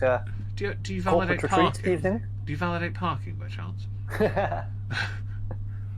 It's a business dinner. We can claim it on expenses. We're... You're not driving on the way out, though. One hand on the wheel each. It counts as both of us driving. It's fine. Both screw the breathalyzer, but it doesn't matter. Anyway. Yeah. Do you think this is a sipping whiskey, a drinking whiskey, or a shooting whiskey, David? Well, I haven't shot it yet, so I don't know. Yeah, but it certainly sips well. Yeah. What about a drink? Like, have you had a glug? If I have a glug, I won't have enough to shoot. Well, that's because you do Dave sips. You need to learn to do Meg sips so you can spread it out. Interesting little factoid, though. On the Whiskey Shop website, it does reference the awards. It also references other flavours. Oak, sandalwood, toffee, berries, demerara sugar, dark chocolate, tobacco, meaty, and plum. I love plums. That's plum or plump? There's no extra P on the end. It's not my dog. And she's not very plump yet, sadly. She's lost 4 kilos. She needs to put on some weight first. It's. I don't reckon. I mean, the plum would make sense because of a sherry. Plum puddings, it makes sense. Berries as well. Demerara sugar, perhaps dark chocolate. I didn't really get that. Tobacco, definitely don't. I don't know. I don't eat tobacco. Meaty though. He eats more meat than I do, and unfortunately, he is mostly steak. Umami. That elusive umami. You're not eating umami, you bitch. No, I'm eating your after eight. No, not till after the stream. my after eights? What are you talking about? Sausage. Anyway, so if you, not the 12-second, but if you have a bigger mouthful, because I have just tried, and tried to leave myself enough to shoot, if you hold it towards the back of your mouth for a second before you swallow it, you do get a slightly different set of flavours. Right. I'm not sure if it's dark chocolate, but there's something a little bit more sort of bitter. That might be dark. To be fair, that might be our I mean, I noticed that. I mean, part of me is now thinking, have I had a cigarette? 'Cause maybe I'm noticing tobacco, and I'm like, but I've never smoked, so I don't know what that tastes like. I'm confused. Nor have I. So I've only ever neither of us are going to pick that up. Only ever been a second-hand smoker. Only a second-hand smoker at best. I don't understand, if that makes sense. I'm a little bit on the noob side. Well, not that I've ever had damson either, so I can't tell what it smells like. I don't know what damson is. I thought it was an actor. Okay, well, anyway, I'll put the bottle back on the screen. It is highly regarded. It's a good whiskey. I will, for those who are interested, I will pull up the 16 so you can see 16 3 Spirit Awards, gold, double gold, and master. It's very well received. Where's the 20? There it is. The 20 has 3 Spirit Awards as well. And it's also, I think this is absolutely sublime, just to be clear. It's delicious. 43.4, 43.4, and the 12, 43.4. So somebody at Diageo has gone, 43.4 is a really good number. It's like Bunnahabhain with 46.3. What we need to do is work out what the significance of 434 is to Diageo. There is a 16-year-old Mortlach Flora and Fauna in the similar bottles to your Blair Athol, the other ones I told you about, but it's £399. Oof. Yeah, what was the one I got you last year? Was it Ben Rins I got you last year? 15. Yeah, Ben Rins and Blair Athol. I've got very similar label design. Yeah, it is. Maybe that's the OG version. That's a lot. I think it's the old version because it says here part of a private collection. That must be. Okay, well, I'll come back here. That's a lot. That's more than that's Meg territory. When you buy stuff, that's the territory Meg goes to. Am I drunk yet? No, don't be stupid. I necked a buzzball last night after I was paid quite a lot of money to do it. I can promise you this: I was not buzzed then. I'm hardly going to be buzzed now, and I am going to, because I think we've been here for an hour and a half now, nearly. I'm going to send this so we can move on to the next one. I have already sent mine, and okay. It went down quite nicely. YOLO swag fan. Although I think it sips and drinks better than it shoots, but that's not saying it's a bad shot. Just I think it works better as a sipping drinking. So I think it is better drinking, but that went down for me as someone that can shoot freely most things. That went beautifully. It was very sweet for me, but it might be a difference in flavour thing, because I do really good on. You can't really do shots. I can, and glug things. You don't really neck things. This feels like something you could just neck, and it's not. But the thing with this is where a lot of people who do necking whiskies, generally those whiskies aren't necked because of how sweet they are. They're necked because people think of it as a rite of passage. They treat it like it's a challenge to neck it. Oh, look at me! What's this? Oh, hang on. Let me just. Where is it? I'm going to go and pull out the most high ABV whiskey I have. It's at the back of my little anniversary collection here, right? So Meg rocks up and he's like, "Let's do shots. What we're going to drink? We're going to drink something that might cause a protest in the street." Okay, cool. What's it from? It's from Israel. It's 66.5% proof. 133 proof. Oh my god, let's do shots. That's the kind of thing, right? But otherwise, shots, it can be a good shot, but it's not. If it's sweet, generally, it's not actually a good shot. It's just a very nice, pleasant, simple shot. But for the ABV, it seems wrong. Because if you want something that's really sweet as a shot, just have yourself get an apple sour or something, which is sweet and obviously sour, but it's still a simple basic beer shot or Kendallman shot. Nice and sweet and pleasant and lovely. None of the whiskies we ever try are actually good for shooting, really, but they can be shot and be considered okay in the scheme of it. It just feels slightly wrong because of the price point, and this is where, because of the taxation, the duty increases, it feels really irritating, because this is quite annoying to see that for a 12-year-old whiskey exists. People aren't going to buy Mortlach because of that price, which sucks. 3CL sample is nearly £7 though. I don't particularly like smoked salmon. However, I'm not sure, but you might be onto something with that cherry dumpling. That kind of, I'm assuming you mean smoked salmon. That would probably work. I don't like smoked salmon, but based on the flavours that I remember of it, that could be quite a good pairing. I'm going to aqua my glass. Do forgive my minor TED talk. I just wanted to make it clear that a lot of these whiskies go down well as a shot. Doesn't mean they should be. And if you want something that goes down well because it's whiskey, you could just get something cheaper. Yeah. But that's the thing. We're in the realm now of whiskies that probably aren't designed and sold to be shots, aren't we? Where obviously like your younger age statements, age statements, you're more, I don't want to say novelty, but the more experimental and unusual blends and cask finishes, they're there to try and entice people in and be mixed with stuff. Yeah. Once you start getting into the sort of solid age statements, these are really more for people that either know whiskey, think they know whiskey, or want to pretend they know whiskey. Well, that sounds like us, doesn't it? Did not my 2-year anniversary on Meg on 2, for those who don't know. Last year, so every year I bought a different country whiskey for that channel. First was Sweden, Ven, and then last year was Milk and Honey from Israel. And considering what's going on in the world right now, that felt very on the nose. Right? It's 60. It's the strongest one, 66.5. David then sees something in passing. For more than one reason. Yes. David then goes and obviously went up because he's a bitch, but still, it looks like liquid blood.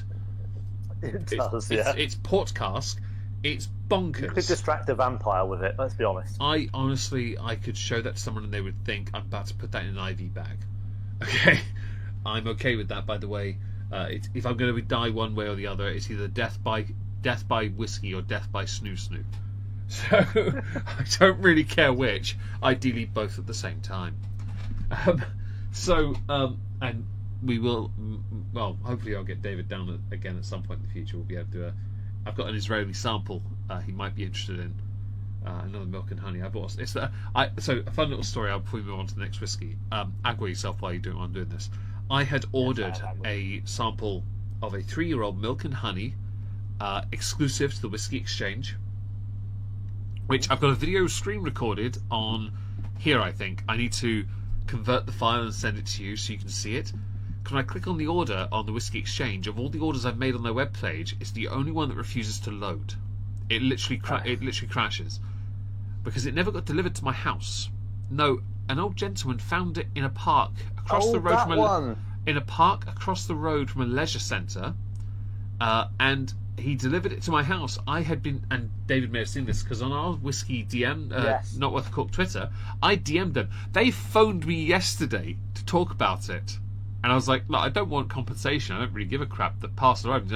Was it whiskey? And I'm like, yeah. Did it arrive in one piece? Yes. You're going to enjoy it? Absolutely. Oh, that's all that matters. Then we're okay. He was like, yes. I saw the DMs go through. I was like, what's this? What are we ordered now? It was a 3CL sample of a Whiskey Shop exclusive that you could only get as a sample, 3-year-old, one of theirs, from Milk and Honey. And I've got it. It's on the bar right now. And it hadn't arrived here. It arrived about, I'd say, a mile from my house. About a mile. Based on how many steps it takes me to get there, it's close to. And I honestly could not have been more annoyed because it's still not listed as delivered, and that's what they were like. I was like, look, all I want you to do is make sure your driver doesn't do that again, because I could believe he delivered somewhere else and just dropped the parcel because he had 2 in his hand by accident, or maybe more. I could believe that. It's unlikely, but I could believe it. But I don't know how you confused the delivery address, considering the road names are completely different. And also, that road doesn't have my number on that road. So don't try me. So I had a little conversation. He apologised, and I was like, we're cool. As long as you make sure that driver doesn't do it again, no one else has to be impacted. Because I'm not the type. Yeah, you've not done well with deliveries with that, because you had that. You had the one for me that was tried to be delivered to you. What about the one that was, according to DPD, delivered someplace in north? Like yours was as well. Fam. One was delivered to Cambridge, 80 miles from where I live. It's a bit more than that from me, though, isn't it? Yeah, a bit more than you, yeah. Bitch, what are you trying to do to me? Anyway, next on the list. This is why I like Master of Malt, because when you shop there, you can choose your career and you can intentionally select not a shit one. Well, the thing is, the lady who does it for our house, DPD, she knows my sister now. They know each other by name, okay? She doesn't even bother asking for ID. She's like, is your brother in it? Yeah, there you go. Okay. I haven't ordered anything for a while, though, to be fair. That was the one thing. It was a sample. Samples I've ordered a couple of. I haven't ordered any whiskey. I've been very good about this. Sister used to get so annoyed every time she opened the door, and it's like, you got any ID? Like, what's he ordered now? Well, mercifully, the only things I've ordered recently are dog related. So I told my sister outright that was what it was, because it's for Wizzy Woo, and that's all that matters. I think I've got Buzzballs arriving tomorrow, and of course, because of you guys with the super chats, David will be getting some when I go and see him next. I'll obviously have to wait until I'm YouTube paid in April to buy them, so there's no guarantee I'll get them when I see him in April if I can get there in April days. At this point, I'm not entirely sure, but we'll work it out. Hopefully, though, because we want to do the Glenmorangie Part 3. Next on the list, Old Pulteney 12. Now, Old Pulteney do a standard 12, 15, 18. They also do a entry level called Harbour, which is a more recent addition because they can't make enough 12 to satisfy people, because Old Pulteney 12 is in virtually every supermarket. It is very popular. It's got a very distinctive bottle shape, as you can tell. It looks like a still. It looks great. It is a Speyside as well, single malt. It is quite delightful, actually. But there are others they've done. They've done a port cask, a white wine cask. David and I tried samples of this, and we will agree the port cask was fantastic. The white wine one was lovely, but the port one was where it was all about. And they also done a peated one that David hates. He did not like that. He did not. I did not enjoy that one. I won't deny it's not great, but it's what I do want to do a stream in the future, a revisit stream, to go back to whiskies we both, or each of us, do not like, and try and see if we can find a redeeming quality. Buzzballs, why? Well, because it was the super chat goal. I should have put it on the. I should have made it a coffee goal, because my corner shop now has them.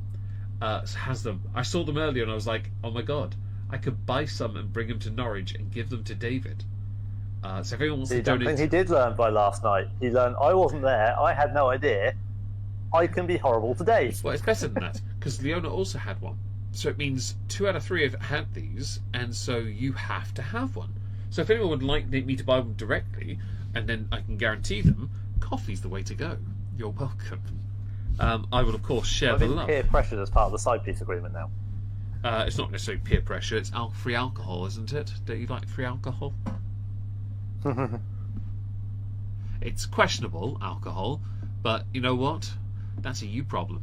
Now, according to the bottle, which as you can tell I haven't had it much, I do have the 12, 15, 18, the trilogy. It says on the front, born in the port of Wick, I can't pronounce the region, Caithness, Caithness I assume, matured over fine American oak, that's oxymoronic, robust yet smooth with a delicate hint of sea air. This was founded by James Henderson in 1826. And it's also one of the few Pulteney's I don't have the box for. Yeah. Don't make me fon it again. What is fon? I'm just going to have to disappear for a second. I've put the reason why in there. Okay. Yeah. That's all good. It's all good. Now, I know... So I've had the 12, 15, 18. I will admit, for the past couple of years, I have wanted to try... the 25, because the whiskey shop in Norwich actually had the 25, and it looks the business, and the box is really distinctive, but it's a price thing. So if I'll quickly pull it up and show it to you in a second. I've written Pulteney. Okay, hang on, let me just do that. There we go. Right.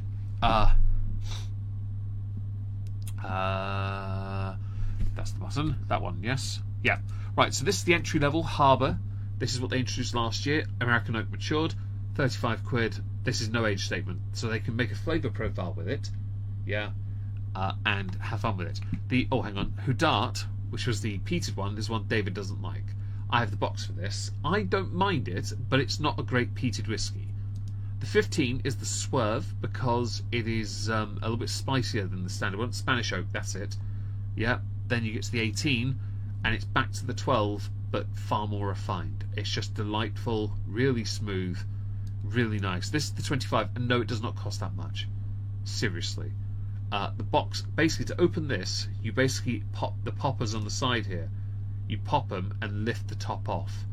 In the whiskey shop, they've had this in there for years, and I kind of want it. I really do, because it just looks the business. That's a proper show-off bottle as well.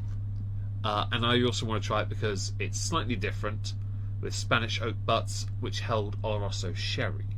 Yeah. I like the flavour profile as well. It's nice, it's spicy, it's rich. It's got the right wood. Giggity. You know, it's good. Hang on, is that the one I've got? No, that's the 25 but more. Sorry, I got distracted. But yes, I would admit I've been interested by that. We have Old Pulteney just here. I'll drag that here. This is the standard box. Another thing, the bottle was distinctive, but so is the box, because inside the top here there are little catches. The top clicks in to an extent.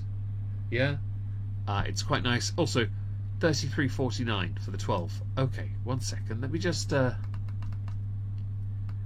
more. The 12-year-old currently costs £33.49. This is where you should start with Old Pulteney. Their entry level, $34.75. Bitch, no one's paying that much for this when you can get the 12. Also, it only has one review and it's 1 star. Excited to try this, as the 12 was a nice, briny, salty twang that melds with the caramel and other elements of the whiskey. Tried to get into this, but it's just poor. No defined taste, no salt, not much of anything. It to me tastes like the single malt equivalent of muddy coffee. So, caffeine free. Put your money somewhere else, anywhere else. One of the most disappointing single malts I've tried in over 15 years of drinking them. Now I think that this exists. Ooh, that looks nice. open that into another tab. I think what's that? Tamnavulin. Hello. Now, I think the reason this one exists is because of the rise of single malts being used in cocktails, being used in mixers. And I think that's the point of Harbour. Welcome back. Now, I think that's why Harbour exists, why the box isn't as fancy. It's just a very standard whiskey, whereas the 25, I, no lie, have looked at that and gone, I could happily buy this. And it's been in the whiskey shop 2 years in a row. I've looked at it and gone, I could buy that right now. I actually would consider it. I'm not even joking. Because not for 500 though, but in the future I would be tempted. Because it is just such a, I'm taking the home kind of bottle. But anyway, yes, Old Pulteney 2012 has the winner of 6 Spirit Awards. It has won a bronze in 2019. Most recent wins, a silver in 2022. It did win a gold in 2019. It is let's say, face it here, a reasonably successful whiskey and incredibly popular in supermarkets. I've seen it in Sainsbury's and Tesco. I've seen it in Co-op sometimes, but they tend to stick to like the ones you get in pubs. And their own brands as well, because the Co-op shit. I'll call them that happily until I'm blue in the face. Yeah, because they got rid of the club card thing. So I was going to say, is this anything to do with all those points you had? No, the fact I had to get rid of them so quickly. Yawn. Sorry, I had to get rid of. Go figure. I have to say something and I yawn. It was a bit of a pain in the ass. Right, so anyway, Old Pulteney 12. I'm going to see if I can get a decent pop on this. Ooh! Did you hear it? So mine is a brand new bottle. Ooh. So I have just defoiled it. I'll see what pop I get, because this has never been opened. The virgin bottle, everyone. There goes the foil. I heard. Oh! That was enthusiastic. I didn't hear it. Oh. I heard all your previous ones we've heard, not that one. Not the one that was definitively. Please do. Wasn't as good the second time, but no. All I heard was a thud against the microphone. That's all I heard. Oh dear. Okay, so Old Pulteney fails on the pop test then. Well, it didn't fail because it got it on my end at least. So it got a pop. Mine has been open because we've used it before. I have. I don't know if we have as a stream. I think Who Dart has. I don't know if my 12 has been used, but I know you had one glass out of it. Maybe 2 actually, based on where the top of that one is in the image is full, and where mine is down to the second bubble on the neck. Yes. Mine, after pouring my single, is literally at the bottom of the first bulge. Sorry. We have a New donation. donation from Snuckles. Snuckles, thank you so much for the donation. I'll make sure tomorrow, Snuckles, that I will acquire a buzzball to make sure David has a buzzball when I go to Norwich next, because I'm all about giving, and I'm happy to share the love with the David Snuckles, according to. Thank you very much, Knuckles, or not, as the case may be, depending on what the buzzball is and whether I like it. You won't. But in which case, damn you, Knuckles. You might want to move back slightly. I can hear myself back. Right, so on the nose, yes, I have a little sip first because I'm that guy.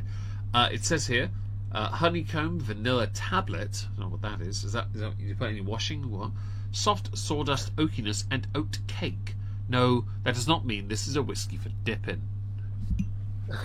So I haven't got the oat cakes anyway, so I don't eat those. Why not? So I have some weird. So I got in Tesco the other day some weird Indian fenugreek meffy biscuits. They're like curry flavoured biscuits. You had my attention, and then you were speaking a language that sounded like it was made up. I think we were talking Welsh for a second. Honestly, I can't be asked. Je ne comprends pas, buddy.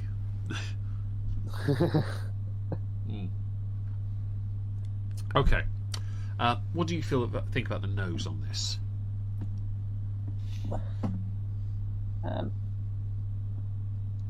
So I wouldn't say I can get any of what they list on there, to be honest. That's fair. That's fair. Nothing wrong with that. It's quite light. It is sweet, but I don't know what it is. Well, they do like to latch on with this with Old Pulteney. It has the Speyside traditional sort of notes, but it also latches onto the maritime aspect and it mentions salinity, coastal notes. You know, it's very time. It calls it They call it maritime elements. They do, yeah. I call it that on the bottle as well. On the box, sorry. It's just that's it. And hi, Amanda. Hope you're well. You're nice and early. We're on whiskey 4, number 5 or 5 even. Whiskey 4 or 5, yes. Old Pulteney. We have one left after, and it's going to be a kick in the teeth for Leona. We'll get to that soon. No spoilers. So this is. Oh, hang on. This is listed as a Highland whiskey, by the way. So we've had 2 Highlands, a Speyside, and what was the other one? No, 2 Highlands and Speyside and Island. 2 Speysides. Oh no, Island, 2 Highlands. No, and sorry, Speyside. 2 Highlands, an island, and a Speyside. Yeah, Island, yes. Island, yeah. Just say Island. Screw it. I double checked the runtime and I'm quite late. You're early. You're fine. But no Irish. Vanilla, sugar, and buttery notes. Yeah, it's definitely got that. I think it's got a bit of vanilla in there. Vanilla. It's quite sweet, which is, I'd say, for what we consider. I swore Pulteney was a Speyside, but I don't have the box to hand. I thought it was. I do. Hang on, if I can reach it. I thought it was a Speyside, but you know what? If I'm wrong. wrong. Good. My tab just crashed. Thank you, Firefox. Just what I wanted. That's definitely what you wanted. Restore tab. Box. Ooh, it's over there. Right. Technical issues, everyone. So it's actually far north of the Scottish Highlands, known for its maritime character. Yeah, so distilled by the sea. I've googled it just to get the information. I'll even put it on the screen for those who are interested. Here it is, maritime malt. The standard age statements are 12, 15, 18 and 25.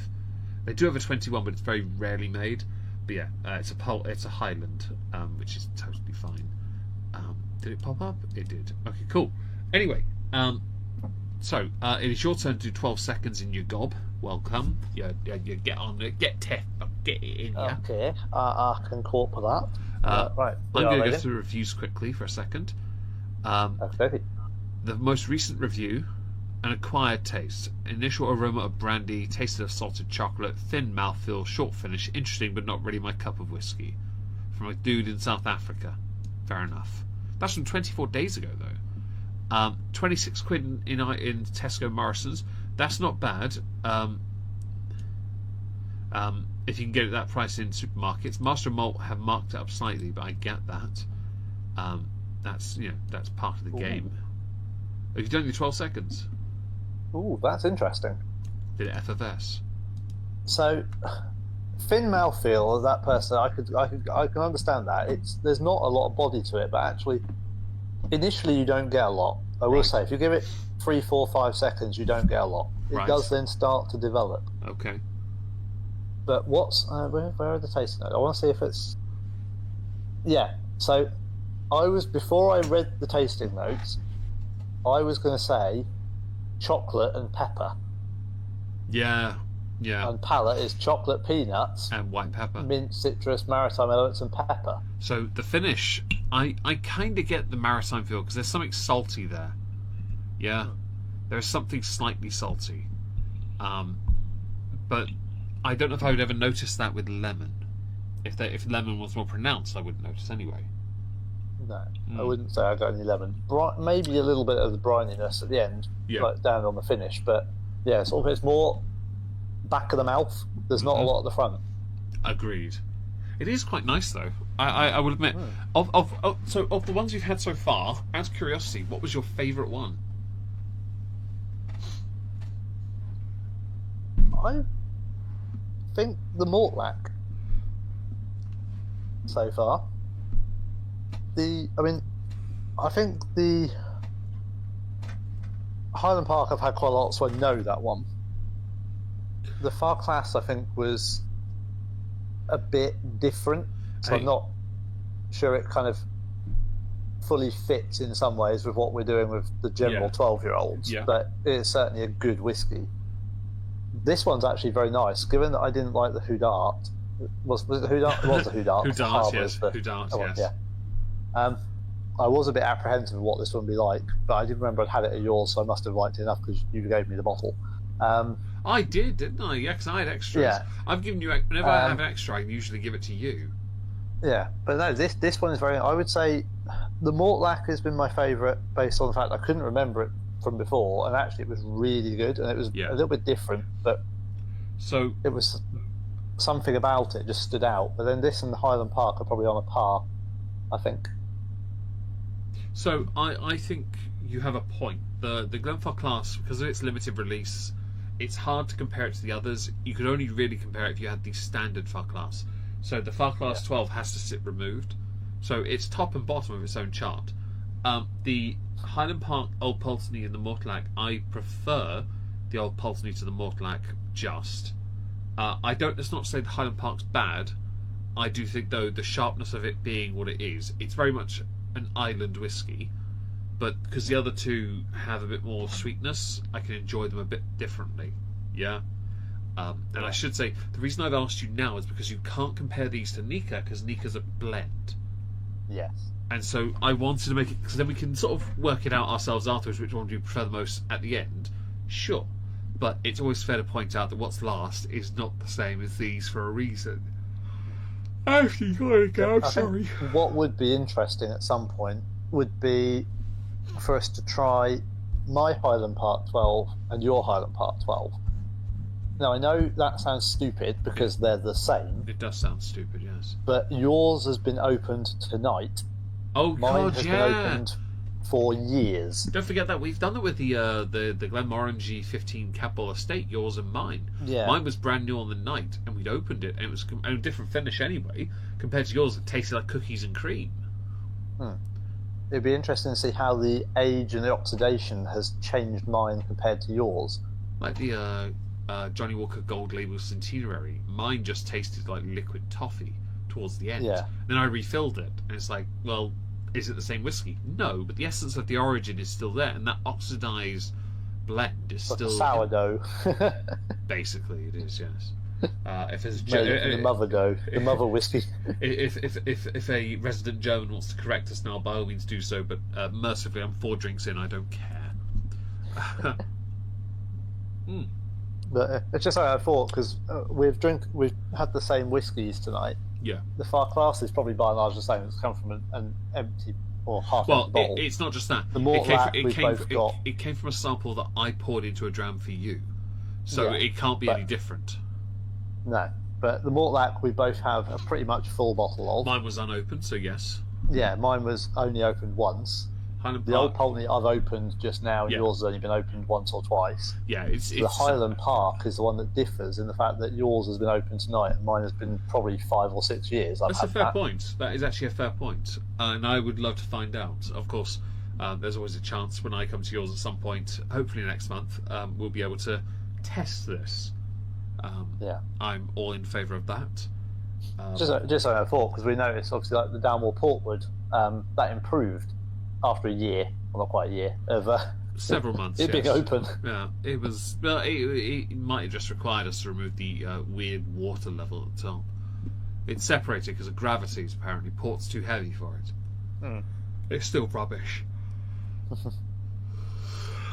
Right, so you did. Don't use that as your cheese port course. It says port cast, but don't believe it. Milk and honey. Fortified wine cask, which is technically, well, it is port essentially. I highly recommend that. English 15.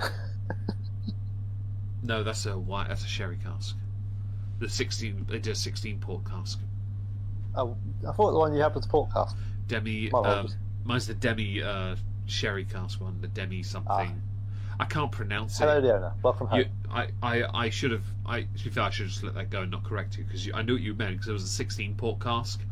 Explicitly, and that was the one I found on the website that listed it as 50 quid for a bottle, and it was like, that's not what it is. The image is the wrong one. Oh yeah, that one. Yeah. Do you remember that? It was on the Irish website. It's 50 pound a bottle. Is this right? We're like, we don't think so. It's like, shall we order it? That'd be like ordering a bottle of Johnny Walker Green, thinking you're getting the OG version, only to get the wrong version. Yes, but no one does that, do they? Yeah, no one does that based on the image of the bottle and the percentage of the ABV, and that all being like the old version. That's like selling a bottle of whiskey you don't have. No one does that, do they? No. Bottle club. Bottle club, yeah. Who are they? Welcome back, Leona. So, do you think this is a good sipping whiskey, Pulteney, or a shooting whiskey, or a drinking whiskey? Hang on, YOLO. David can go first, and I do think the sweetness of this whiskey is more pronounced. Perhaps a little bit more versatile, slightly more than the Mortlach, but not by much. I would say for money-wise, this is better value for money, because this only costs $33.49. The Mortlach 12 costs like freaking. Oh, where is it? Not this one. Where is it? 70 roughly. I've lost it already. I'm 68 something or 71. Just call it 70. 68, 75. It's more than double. Yeah. Not my Mortlach. I love the Mortlach. I love the bottle design. The taste of it is great. But if you're going to buy this or the Pulteney, not that Pulteney. Jesus Christ, what am I doing? This Pulteney, the 12, right? You're going to buy the 12 because the Pulteney 12 because you can get two for the price of one. You know. That's not a bad thing. I think the Mortlach 12 is definitely for people who are more collector types, because this is not something you're going to see in a supermarket anytime soon. But that bottle is gorgeous. Pulteney is unique as well in bottle and box, and I think that also helps it. But I think what also helps it is it's got the right amount of sweetness, which is somewhat strange for a Highland. Yeah. To see all that sweetness. Yeah. Yeah. And yes, it shoots well as well. It's a yes for everything, which is quite nice. Well, YOLO swag fam. And yeah, as we referenced earlier, for those of you who aren't familiar with the whiskey making process, the old Pulteney bottle does look very much like steel that is used for making whiskey. Yeah. It has the large section at the bottom and the bulbous bits as it goes up the funnel to help condense and it's probably the exact terminology, but basically it condenses it so it goes back and reintegrates, then condenses again. And I'll put the picture back on the screen. It looks like the how they temperature gauge as well. Put a little portal on the side. Oh yeah, little portcullis on the side and look in. Yeah. Yeah, that's how you know. It's pretty dial up or down. Yeah. That's a remarkable thermometer. That shoots beautifully. Again, it really is close though between that and Mortlach, but I think it really is because these two, they do good whiskey. That's not to say Highland Park's bad, but I do think Highland Park isn't as good in this respect. No, I think having seen the price, actually I didn't realise that was, I don't mean this badly, that cheap. Yeah, I know. Value right? for money, this is better than everything else. Oh yeah, 100%. This is as good as, or virtually as good as, what I think is the best, which is the Mortlach. I think it's better than the Highland Park, and it is half the price. That tells you how much more work they have to put into it, that they're charging more than double for it. And that's not a bad thing. It tells me you're working with some inferior quality, that you're having to work harder to make it as good as quality, right? That's not a dig. Yeah, it's just again. Mortlach, it's not like Mortlach are charging for the net. It's not a Macallan.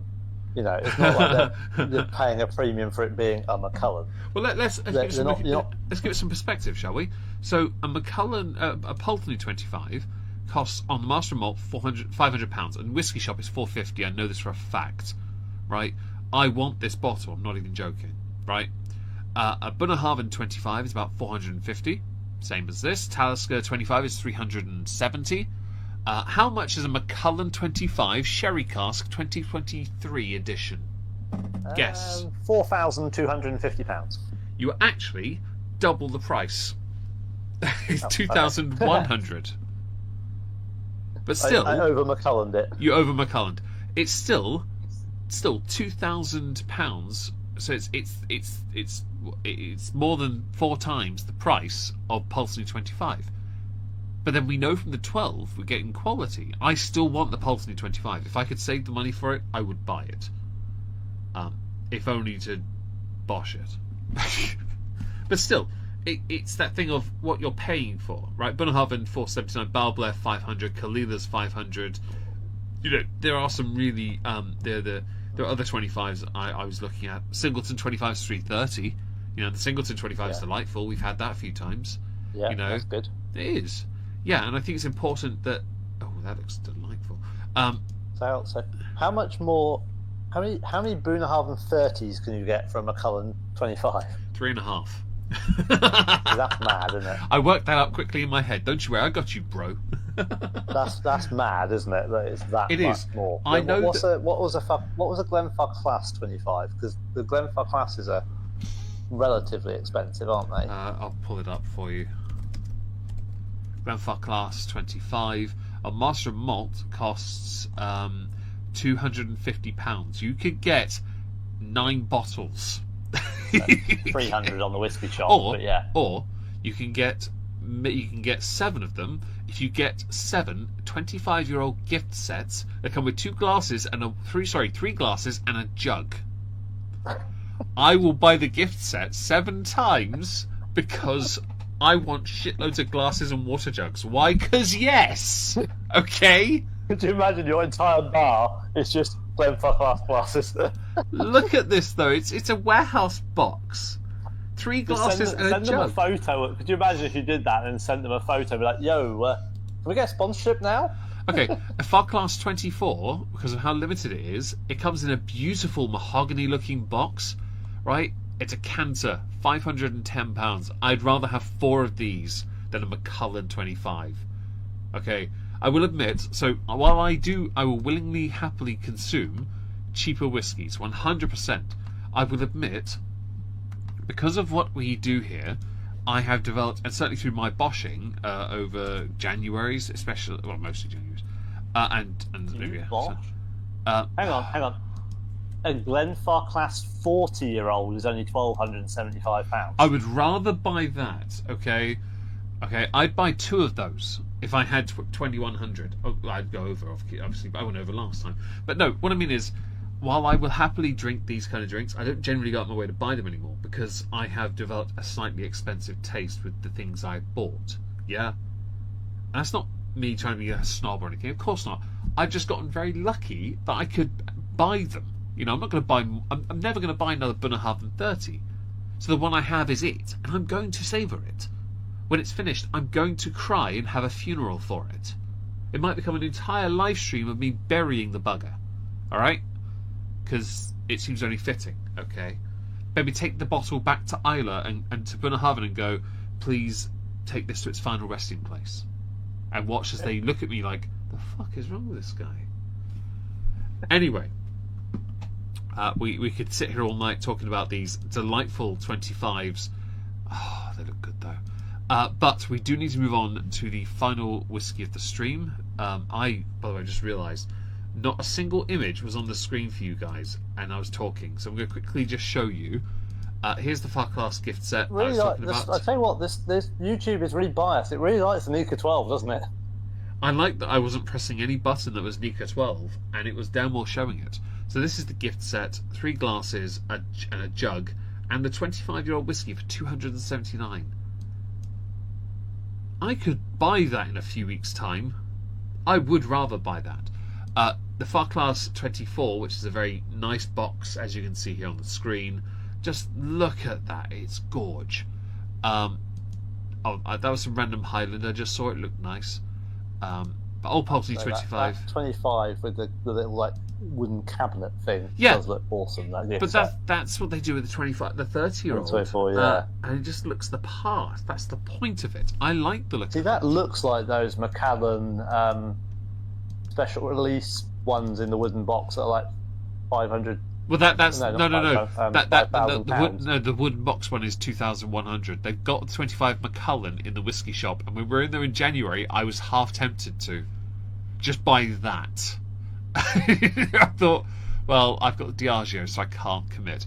Also, if I ever threw down $2,000 on a bottle at that point, no, because Meg needs to start thinking about a mortgage in the future. Yeah. But no, I'll never own a $2,000 bottle. But if I ever bought the standard 25 is $249 or $250. For £30 more, you get 3 glasses and a water jug. Buy this. Anyway. Yeah. on to the final whiskey. There's your consumer advice for the evening. You're welcome.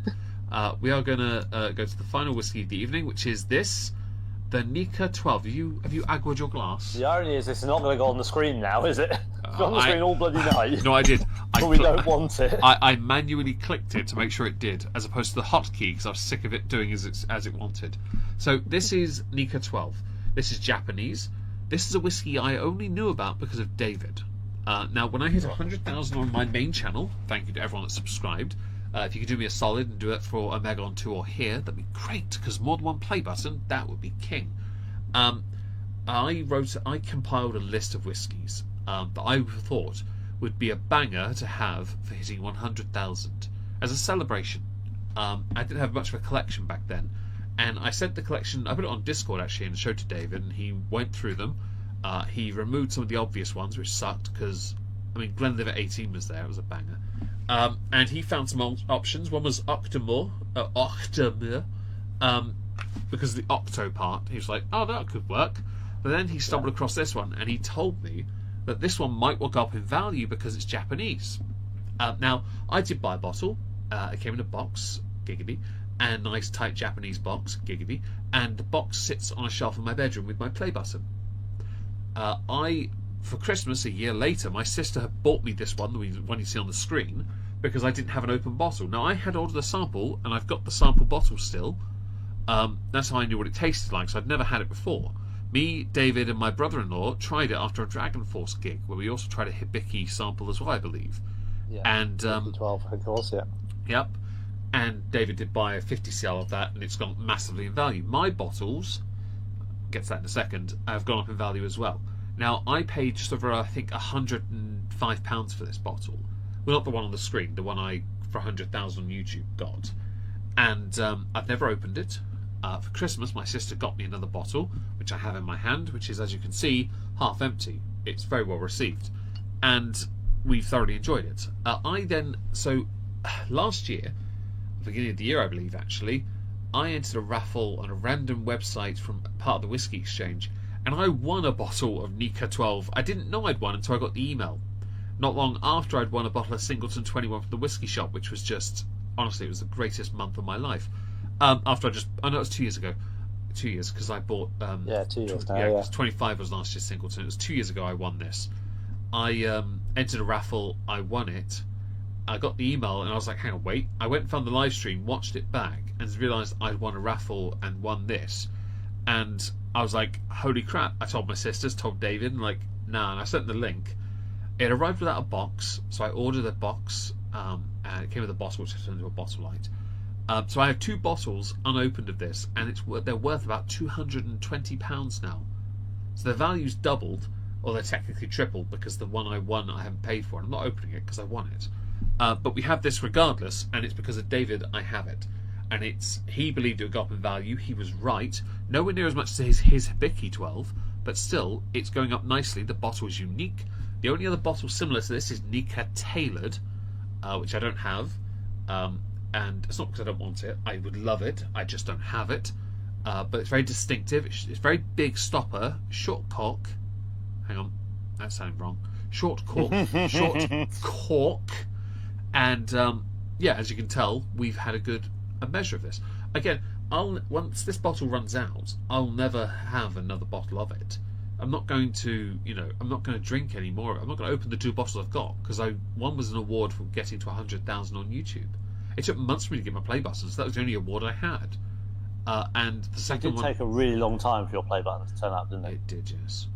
Lockdowns really put paid to my plans to celebrate. I wanted to go to that Waffle House. I never got to go, and it made me really upset.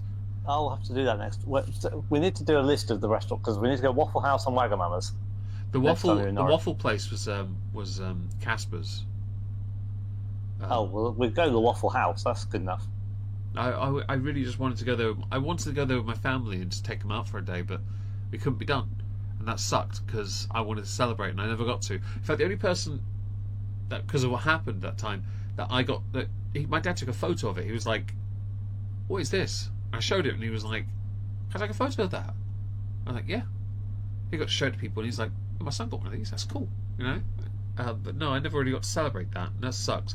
It's one of the very few times I ever wanted to celebrate something, and I never got to. And Chubby Dumpling, I have a Hibiki 21 year that's been hanging out now half a year. If you want to sell it, David will give you a tenner and a Snickers bar for it.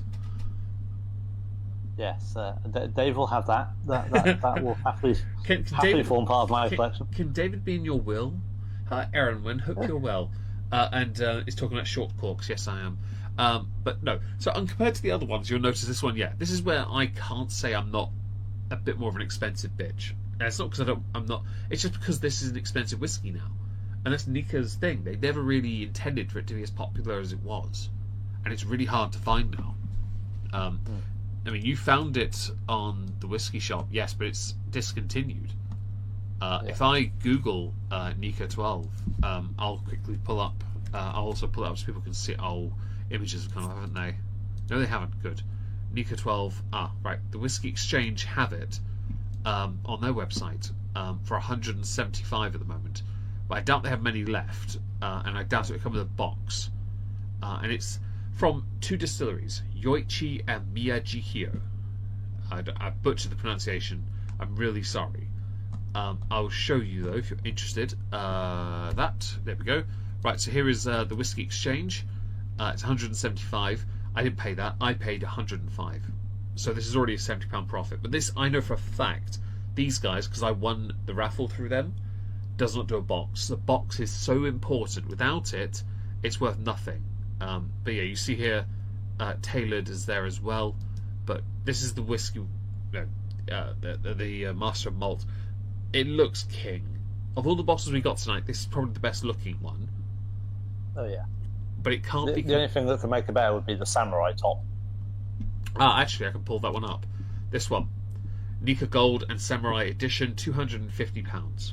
I will admit, I would be tempted. When my channel Megon 2 turns 3, I was trying to find a 3-year-old whiskey on purpose, but to get another Nikka whiskey would be hilarious, especially that one. But I'm not going to raise $250 on a stream on a channel that's dead, please.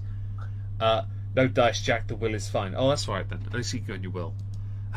David, you're in. Get in there, son. This has 4-star review, 43%. It's a blended whiskey. And that's important because all the others are in single malts. Blends mean you're building to a profile. So somebody has sat there and the tasting notes are what they've looked for. And we're going to go through those in a moment. So I'm going to do the pop. So Leona, hope you're listening. What David is about to consume is a sample I had originally put into the box for the Fugler that I sent you. Now, originally you were going to get that sample, but I realised with all the effort I put in to get that box to you, I didn't want to risk someone opening the box and finding the sample. Otherwise, I would have sent it to you and you'd have a sample of Nikka 12. So David's about to have something intended for you to swallow.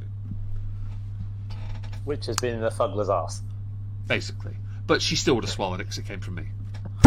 Oh, hang on. Okay, so the cork on this is not the biggest. The stopper on this is monstrous, but the cork is not. So the opening for this really overly top heavy, isn't it? Right, to give this some context, it's like someone that's never done leg day in their life. To give to give this some context, I could stick my entire index finger into the bottle, right, and not touch the sides. Like, literally. It's so wide. It's a big cavern. It's definitely a 2-finger job. Oh, hello. Bye, cork. Okay. Where's that gone? Oh, jeez, I lost. While Meg gets us cancelled for sexual innuendo.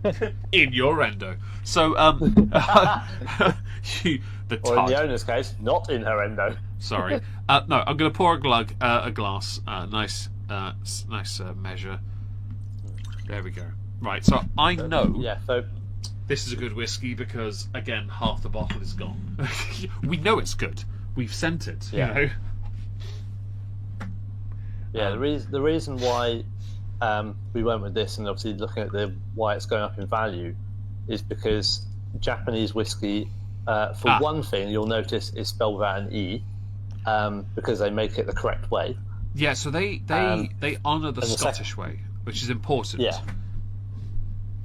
So they make it the same way as the Scottish, so they can be classified as the same. Yeah. Although there are now rules about Japanese whiskey being Japanese whiskey, which probably just would fall foul of these days. But I think another thing of importance is how Japan is a country built on tradition, and they respect and honour it. So when they take something from someone else to make their own version, they respect where it comes from, the culture. They're incredibly respectful. And that's so important. The thing that makes this very unique is there aren't many Scottish whiskies that are blends unless they're sold either on a tap in a bar, which are shite, or they're Johnny Walker. Go on. Sorry, I just wanted to insert that. No, that's right. But the other thing with it is that these were made at a time when Japanese whiskey wasn't popular. Oh boy, that changed. Now the problem with that is they became very, very popular when they spread. So obviously they hadn't been made to cope with a world market. Yeah, so this was they've been made to cope with the Japanese market and maybe local sort of Asian markets. There are only there wasn't enough of it. Yeah. To cope with the demand that suddenly came when people suddenly realised, oh, hang on, wait, this is really good. There were they ran out, which is why Hibiki 12 you can't get, Nika 12 is running out. But you can. A lot of these. Nika 12 has run out essentially, but the Hakushu and Yamazaki, they made standard 12s now because they knew they had to. But they have made like limited. They did have limited versions. Then they went and made standards for them, but they're owned by Suntory, if memory serves. Yeah, well, they initially did their initial ones with the distillers' reserves, so they did to get away from doing the age statement ones. They did. I've got both of them in the cabinet behind me. Yeah, you do. The 12 Yamazaki, I will admit, I was tempted to get in Jan, but then I was like, it's either that or I could get an Aston Martin Bowmore 21. I guess I'll get the Aston Martin. What a shame. But the thing with the Japanese whiskey, they didn't know. Hibiki, I mean, come on. You've tried some of the bigger ones as well. You know damn well how good they are. I've had the 17 and the 21, and they are very, very, very, very nice. You've had the 12 as well, because you've had the sample. And I have the sample, and I have a bottle of the 12. I actually had the 12 for the first time at a bar in Norwich. I went out with some the boat trip people. And we were in Bedfords, as it was then. That's all it's called now. And I was like, that looks interesting, I'll have that. Then had a bill for £16. I was like, what? That's basically like buying an alcohol pop in London. but they served it was a big round tumbler glass, and it had one of those spherical ice balls in it. Oh, they cut the ice very uniquely for that. In Japan, I think like half that money was the ice, but absolutely. That was the first time I had it, and that was lovely. So and I ended up having another one and sharing it with a couple of people. I was like, try this. Oh wait, hang on, I've run out. I need some more. Question for David: how much is your Hibiki worth right now, and how big is the bottle? In reverse order, please. It's only the 50 cl because I'm not made of money. I mean, before he says that, he did have a fairly good bonus to buy this, and I was so happy for him when he bought it. But at the same time, he genuinely could not have afforded the full bottle. No. So I bought it for under £300. Yep. And I will admit it was expensive. It was just under £300. One of your most expensive. Yeah. So on Master of Malt, you can get it for £500. That is a pre-owned one from a private collection. Limited stock. To buy one that is new, you're looking at £750 to £800. Yeah. That is a big investment return. That's like the percentage return is similar to my Talisker Game of Thrones. It's a big chunk. Much like the Nika's still almost double in some places, which is great. I have no intent. Just to be clear, though, I have no intention of selling these. I really don't. My intention would be to leave them to somebody to sell when I die, which will never happen because I'm going to live forever. Hello, Linlam. Hope you're well, and welcome back. Even sorry. I have one of those brass press ice pour makers. I'd love to get one of those. I don't really do ice much, but I think it'd be nice to have something like that. I've seen some videos, I'm sure many of you have seen them, with a Japanese guy pulls out a Tonto and he cuts it into a diamond and puts it in a glass that he's spun on the spot. And I have one of those Japanese glasses. I have one of those. The one with the ridges that go vertically. My brother-in-law gave it to me, and it's very Japanese in sort of traditional style. Yeah. I have one. And it's lovely. If I finished my bottle of Hibiki Harmony, I could essentially make a really wide glass out of that. See, I like Hibiki Harmony. It's good. It's better than the other entries, but it's very pricey. Nika from the Barrel, I think, is superior because of cost and versatility. I think that Hibiki have done themselves dirty with the Harmony limited edition bottle, because that limited edition bottle, because the art on it alone is worth like 5-6 times more than what Hibiki Harmony is. It's like, I'm not paying £550 for a bottle design only for a liquid that tastes like it's only worth 60 quid. Flowers. You are basically paying for that when the liquid inside is worth about 60 quid. You are buying a decanter.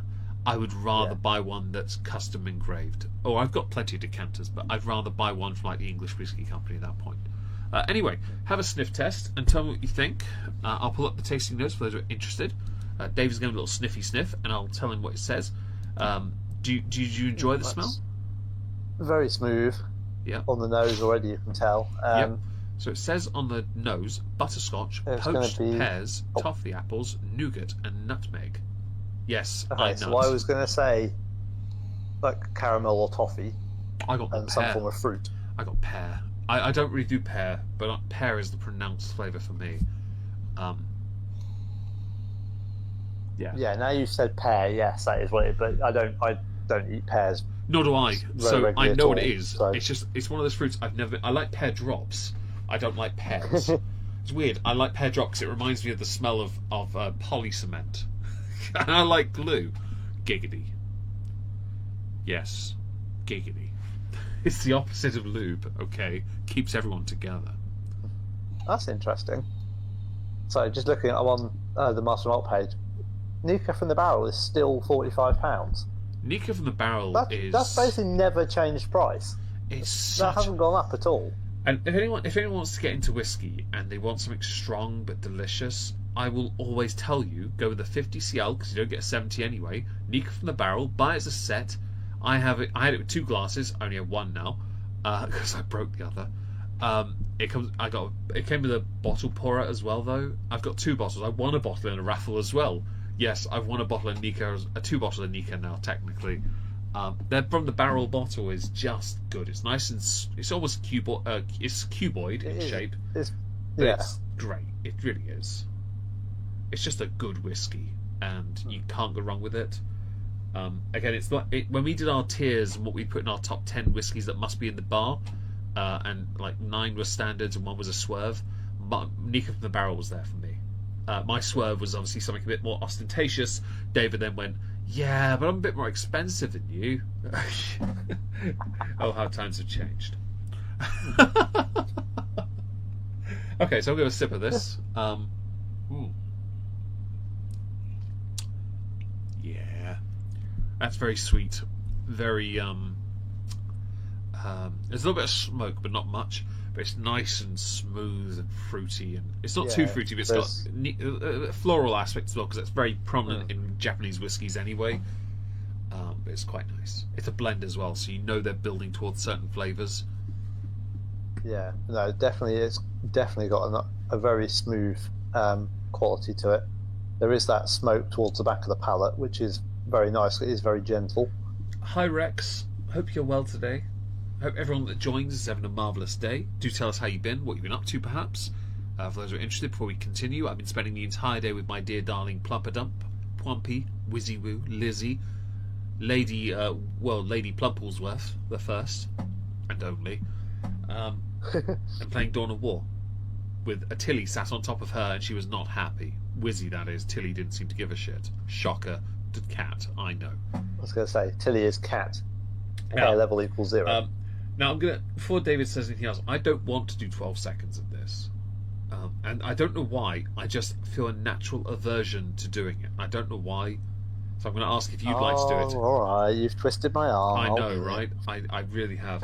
I don't know what it is, but this is one of the very few whiskies where I genuinely don't want to be sat there just doing that, because it feels, I don't know, something about it doesn't feel right to me.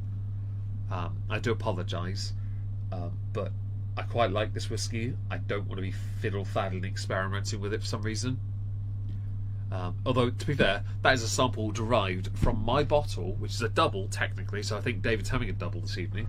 And I don't... Yeah, it's a 3 CLs I've got, so... You got a double, yeah. Have you poured the whole thing in? Yeah. Oh, yeah, you haven't a double, then you're fine. Right, I shall load the timer, and away we go. Very well. I'm covered in more white powder than Al Pacino at the end of Scarface. Nice! Can I snort you, Bri? I mean, you paid me. Can I snort you good? I'm very glad you're covered. Do we cut you now with a razor blade? Is the Japanese variation Japanese pear? I wouldn't know. I've never had a Japanese pear. But I have heard good things about Japanese food in general, although their research boats do slightly irk me still. David, 12 seconds, what do you think? So, there's a lot more on the finish when you do it that way. Yeah. There's a tingle of like heat or spice. Yeah. It's quite long. There's I would say chocolatey bitterness. It's like that kind of dark chocolateness. Yeah. But it's still it's weird. It managed to be bitter and sweet at the same time. So it does say on the finish. So smooth. Spicy, fruity. So smooth. Decent length, a little cocoa. Yes, I said that one on purpose. Bri is covered in white powder, by the way, as opposed to white goo. So at least he doesn't have to worry about meaty man jam. So that's all right. No, this is I won't do the 12 seconds on this one. Again, it's something strange. I just can't. I think it's because there's a sentimental aspect for me personally. I feel like it feels wrong. Well, that's fine because that means you have to do the shot then, don't you? Well, we dig our own holes, don't we now? I'll get to that in a minute. Don't you worry. I can still taste that. Well, it's so now I'm going to ask the obvious question: what was the best whiskey you've had this evening? Now I'm going to, before you answer, I'm going to state if you say Nika 12, it only confirms the theory that we're both expensive bitches. Which means you also think it's Nika 12. Obviously. It's not even a contest. I'm sorry, I put it here on purpose because it was the only one I knew we both had something of. It had no choice. Oh, what a shame. I guess Meg has to pull out a near £200 bottle that he paid nothing for. Twice. David, right? Yeah, by the way, before he says this, no, shut up. Before I just, when I won that Nika 12, after being given a bottle for Christmas and obviously buying my own, David offered me 3 bars of chocolate because he's like, that covers your raffle ticket. He tried to buy it off me and he's like, and then when I didn't give it to him, he's like, but I paid for it, here's the chocolate. Like, mother fluffer. No, you fucking didn't. He's such a twat. He tried to buy it off me by only paying for the value of the ticket. No, carry on. By the way, I've still got those DMs. He legit tried to barter for it. I did, yeah, this is true. He did it over Discord. No shame. I mean, I got it, but it's even funnier because obviously he really wants a bottle of this. I have 3. It's even better. If I ever get another channel, a YouTube channel, another one to 100,000, I will buy another bottle of Nika 12 solely to have another one. It's fine. I have licked all of them. I know. But you didn't lick the insides. That's all that matters. At least 2 other members of your family. Yes, I remember you telling me and then sending me pictures. Mercifully, though, not the inside. That's what you think. Well, I'm getting an STD check after this. Oh, rub it in. I mean, I tried not to rub too much in, but at the same time, when he was bartering in DMs, it was the fun. I was sat there like, should I unfriend him? Would it be too impolite to unfriend him right now? I thought that was great. By the way, Nika, apparently they do on here. They have a few other more cheaper. They do the coffee malt whiskies, Nika Days, which I got for my dad for his 60th birthday. He really enjoyed it, but it turns out his version of a double is a quad, so it was too much. Yes. Pure malt red as well, Super Nika, because that's what Clark Kent Super drinks. Nika, that looks a bit like Swing, doesn't it? It does look like Swing, Johnny Walker Swing, yes. Nika from the Barrel is one David was earlier referencing. This one. It is, I argue, the best Japanese standard whiskey you can ever get your hands on. And I've got the pourer attachment, so it's better. But yes, anyway. Yeah, you've got the fancy one with the pourer and the glasses. Yeah, I had the gift set, and then I broke one of the glasses a couple of years ago, didn't I? Accidentally, I knocked it off underneath the shelf in the bar. So I only got one of the Nika glasses left. They're very basic bish glasses. They're still nice. I wanted the Nika.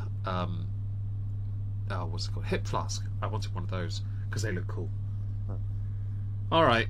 So how are we doing for time? I would like one of the samurai ones just to go with my. Because if I get a samurai one, I can get my terracotta warrior figurines out when I went to China, and they'll kind of make a nice little display. I feel like there's something slightly skewed when you mention a Japanese whiskey with Chinese statues. I know, it's just an Asian display, not necessarily Japanese. But are you saying they all look the same? No, saying they're similar. Similar culture. Oh, and sure. They give me a use of my terracotta warrior figurines that I have from when I went to see the terracotta run. Very well. Well, I am going to send what I've got, which is actually a fairly hearty amount because I haven't had much of it. I'm going to do it anyway, though, because we're at the 2.5 hour mark, and I don't want to outstay our welcome too much. So, regrettably, YOLO Swag Fam, Slancher, which is Japanese for Slancher. Well, he did do this and bring this upon himself by saying he wasn't do 12 seconds. Oh, so, it's a banging shot, though. It's a banging shot. Oh, it's good. Is it, though? It isn't. Is it for the money? Well, based on what I originally paid, yes. Based on the fact I didn't pay based on the fact that this one I paid nothing for, yes. But based on how much does that cost in relation to a Glenfarclas Class 105? Sorry? Well, you can get based on the cost of this originally to the Far Class. I don't pay for the 105 though, just to be clear. It's double the Far Class 105 based on the original cost anyway. Oh, okay. I said that thinking the Far Class was like 85 quid. So I was thinking it was only like 20 quid more. Let me have a look. Glenfarclas 105. Don't forget here, the Farclas 105 was my birthday gift a few years back. It now sits around £73. So it would be two of these back then to, okay, fair enough. Yeah, okay. Yeah, it would have been back then. But now it's like £199 when Master Mott had it in stock. Actually, I can just show that. Nika 12. I'll put it on screen for those who are interested. Here we go. Nika 12, £199 when they have it in stock, which they won't have. That's what it cost. But this, I didn't pay for them. I only paid for one bottle. And it cost me £110. I don't feel too bad about shooting it. It's just I know it's not right to shoot it. But again, it's one of those things where we discovered the higher end whiskies. If you know they're a really good whiskey, when you can sip them, you can drink them, and you can shoot them. You shouldn't shoot them. It's 43%. You don't need to shoot that. Okay?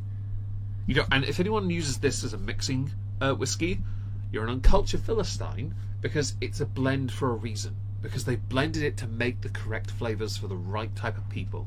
And this is why this whiskey blew up. A lot of Japanese whiskies, when this happened, were blends.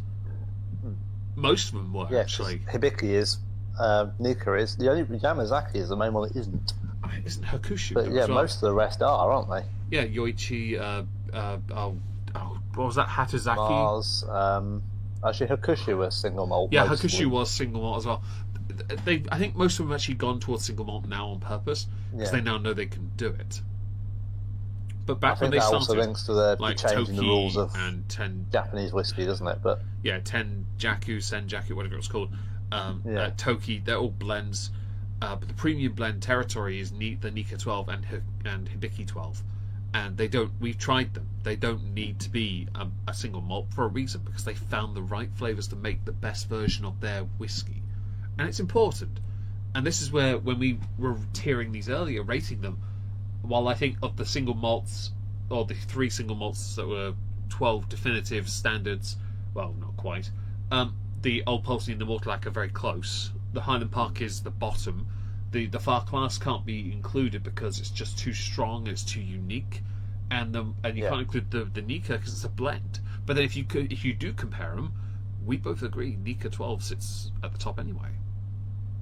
Yeah, because the fact it's a blend doesn't mean it's poor quality. Yeah, it is often looked down on, though. And I think there is a point there we have in the past been a bit snobbish, and then we have to remind ourselves, but we both really like Johnny Walker. So we can't be too dismissive of that. Probably, I think, if we were to have one whiskey, the only whiskey we would ever drink, there's a good chance both of us might say Johnny Walker Black. As if we haven't already. It would be either be that Jameson or Talisker 10. Yeah. But like, there's a decent chance that we would both pick a blend as our only ever whiskey we could have. Whiskey. I'd rather have that over the standard ones that you feature in a pub. Although Bell's standard grouse, standard Grant, standard teachers. Yeah. Well, the teachers only has standard, doesn't it? They're not. I believe so. Yeah. They're shitskis, and they're all blends for a profile that's solely designed for people who no longer have a functioning tongue owing to some kind of mouth cancer. And no, I don't wish that. Only drink them with Coke. Oh God, if you're drinking Bells with Coke, something's wrong with you. I would rather drink, and I don't drink fizzy anymore. I think there's more wrong with you if you drink Bell's neat than if you put Coke in it. You know, it's a really complicated thing we need to solve at some point. We know for certain whether or not it's absolute blasphemy or not. I can never be too certain in this day and age. Okay, what did you think was your least, definitively? What do you think the worst one is? And it's not because any of them are bad. Which one do you think is just not as good as the rest? So, I'm gonna write move them. my bottles around. So, I'm gonna say mine live.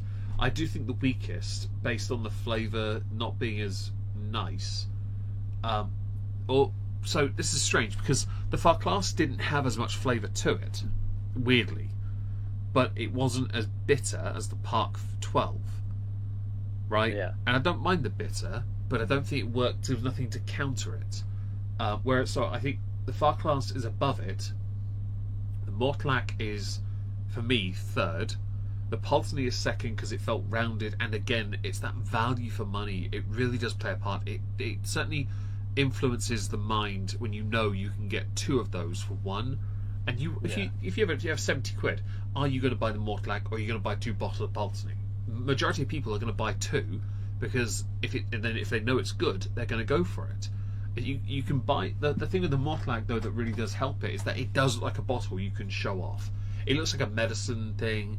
Like that looks like you could show it off and people wouldn't think it was 70 quid bottle. They'd think it was more, wouldn't they? Because of what it looks like. And I still am torn on that though, putting it in third, because certain aesthetics do play a part in the experience. Don't forget here, Nika 12 is also a very unique bottle. I mean, I'd argue the only bottle that was bland was the Highland Park one, but that wasn't bland anyway, really. It's just an old design. Really old design. But I put the we're comparing something a lot older with the rest, aren't we, with that one? I put the Mortlach third, but only just. Pulteney second, and definitively Nika first. For me. So, I've got Highland Park, and I've taken a photo of this just to verify if you wasn't. I've got Highland Park last. Yeah. The Farclas fourth, but in front of it, so because it's slightly separate, but so it sits fourth in line basically. The Pulteney, the Mortlach, and then the Nika. Yeah. But I think I've done that based on how much I enjoyed the whiskies. Yeah. But I think if you were to do, as you say, if you factor in the price of them, then I can fully understand your putting Mortlach, the Pulteney and Mortlach the other way around. Pultenach, yes. Because I'm not sure the Mortlach is twice the money or worth twice the money. For me, I just an it over the Pulteney, but it was only just. It was close. Well, that's where, So I think if you had an amount of money to spend, the Pulteney is better value for money. Yeah. Certainly. So there's another aspect we need to consider here quick before we finish. And I think it's important to quickly reference it. And that is, originally we were going to have, instead of the Farclas 12, the Bunnahabhain 12. Bunnahabhain 12 is 46.3%. It sells for £42 on Master of Malt. It has 12 Gold Spirit Awards. And it is, I'd argue, the single best 12-year-old single malt Scotch whisky ever. It is and the thing about Bunnahabhain, it is an Islay. It's in the image, it's the second from right. That's the cask strength version that I haven't opened from 2023. One of the best of all time, in fact. It's highly regarded. I would have put that at number 1 above Nika 12 instantly because it's so rich. It's so heavily sherried. The thing with Bunnahabhain is majority of their standard whiskies are not peated. An Islay that's not peated is the best version of it. It's my birthday whiskey. I've refilled it at least twice now.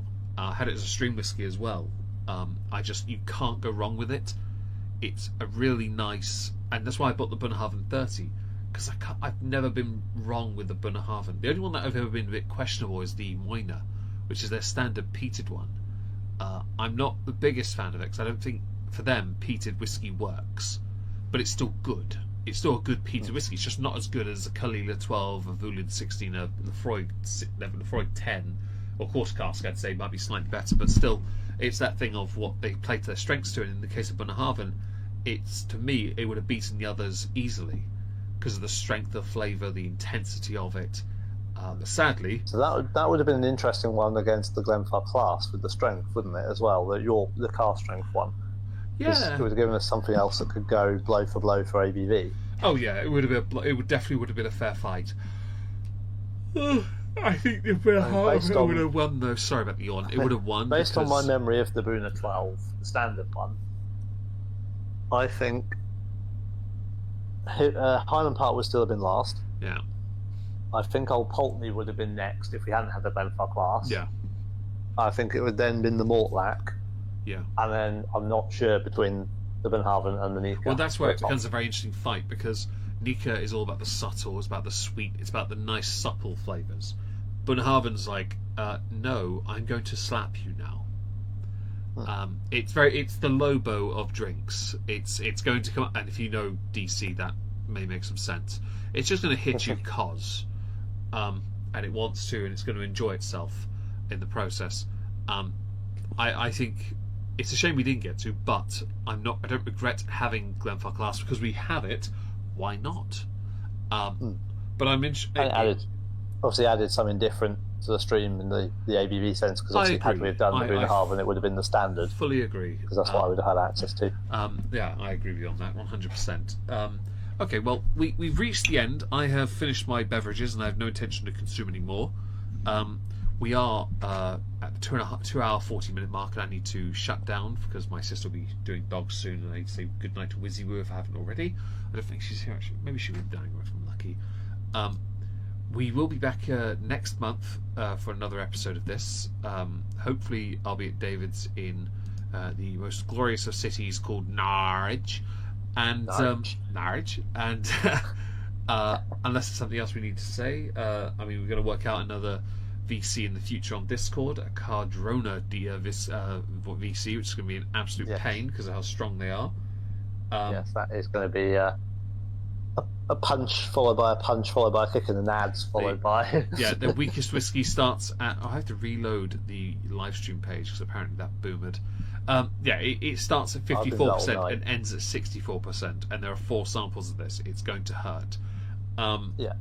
Thank you for joining, guys. We really appreciate it. Thank you for the super chats, because honestly that really is awesome. And I will not so thank you for the super chats. I don't know if apparently I'm not going to like the buzzballs, so not so thank you for the super chats. What about the direct donation that guarantees I buy you one from Snucklevs?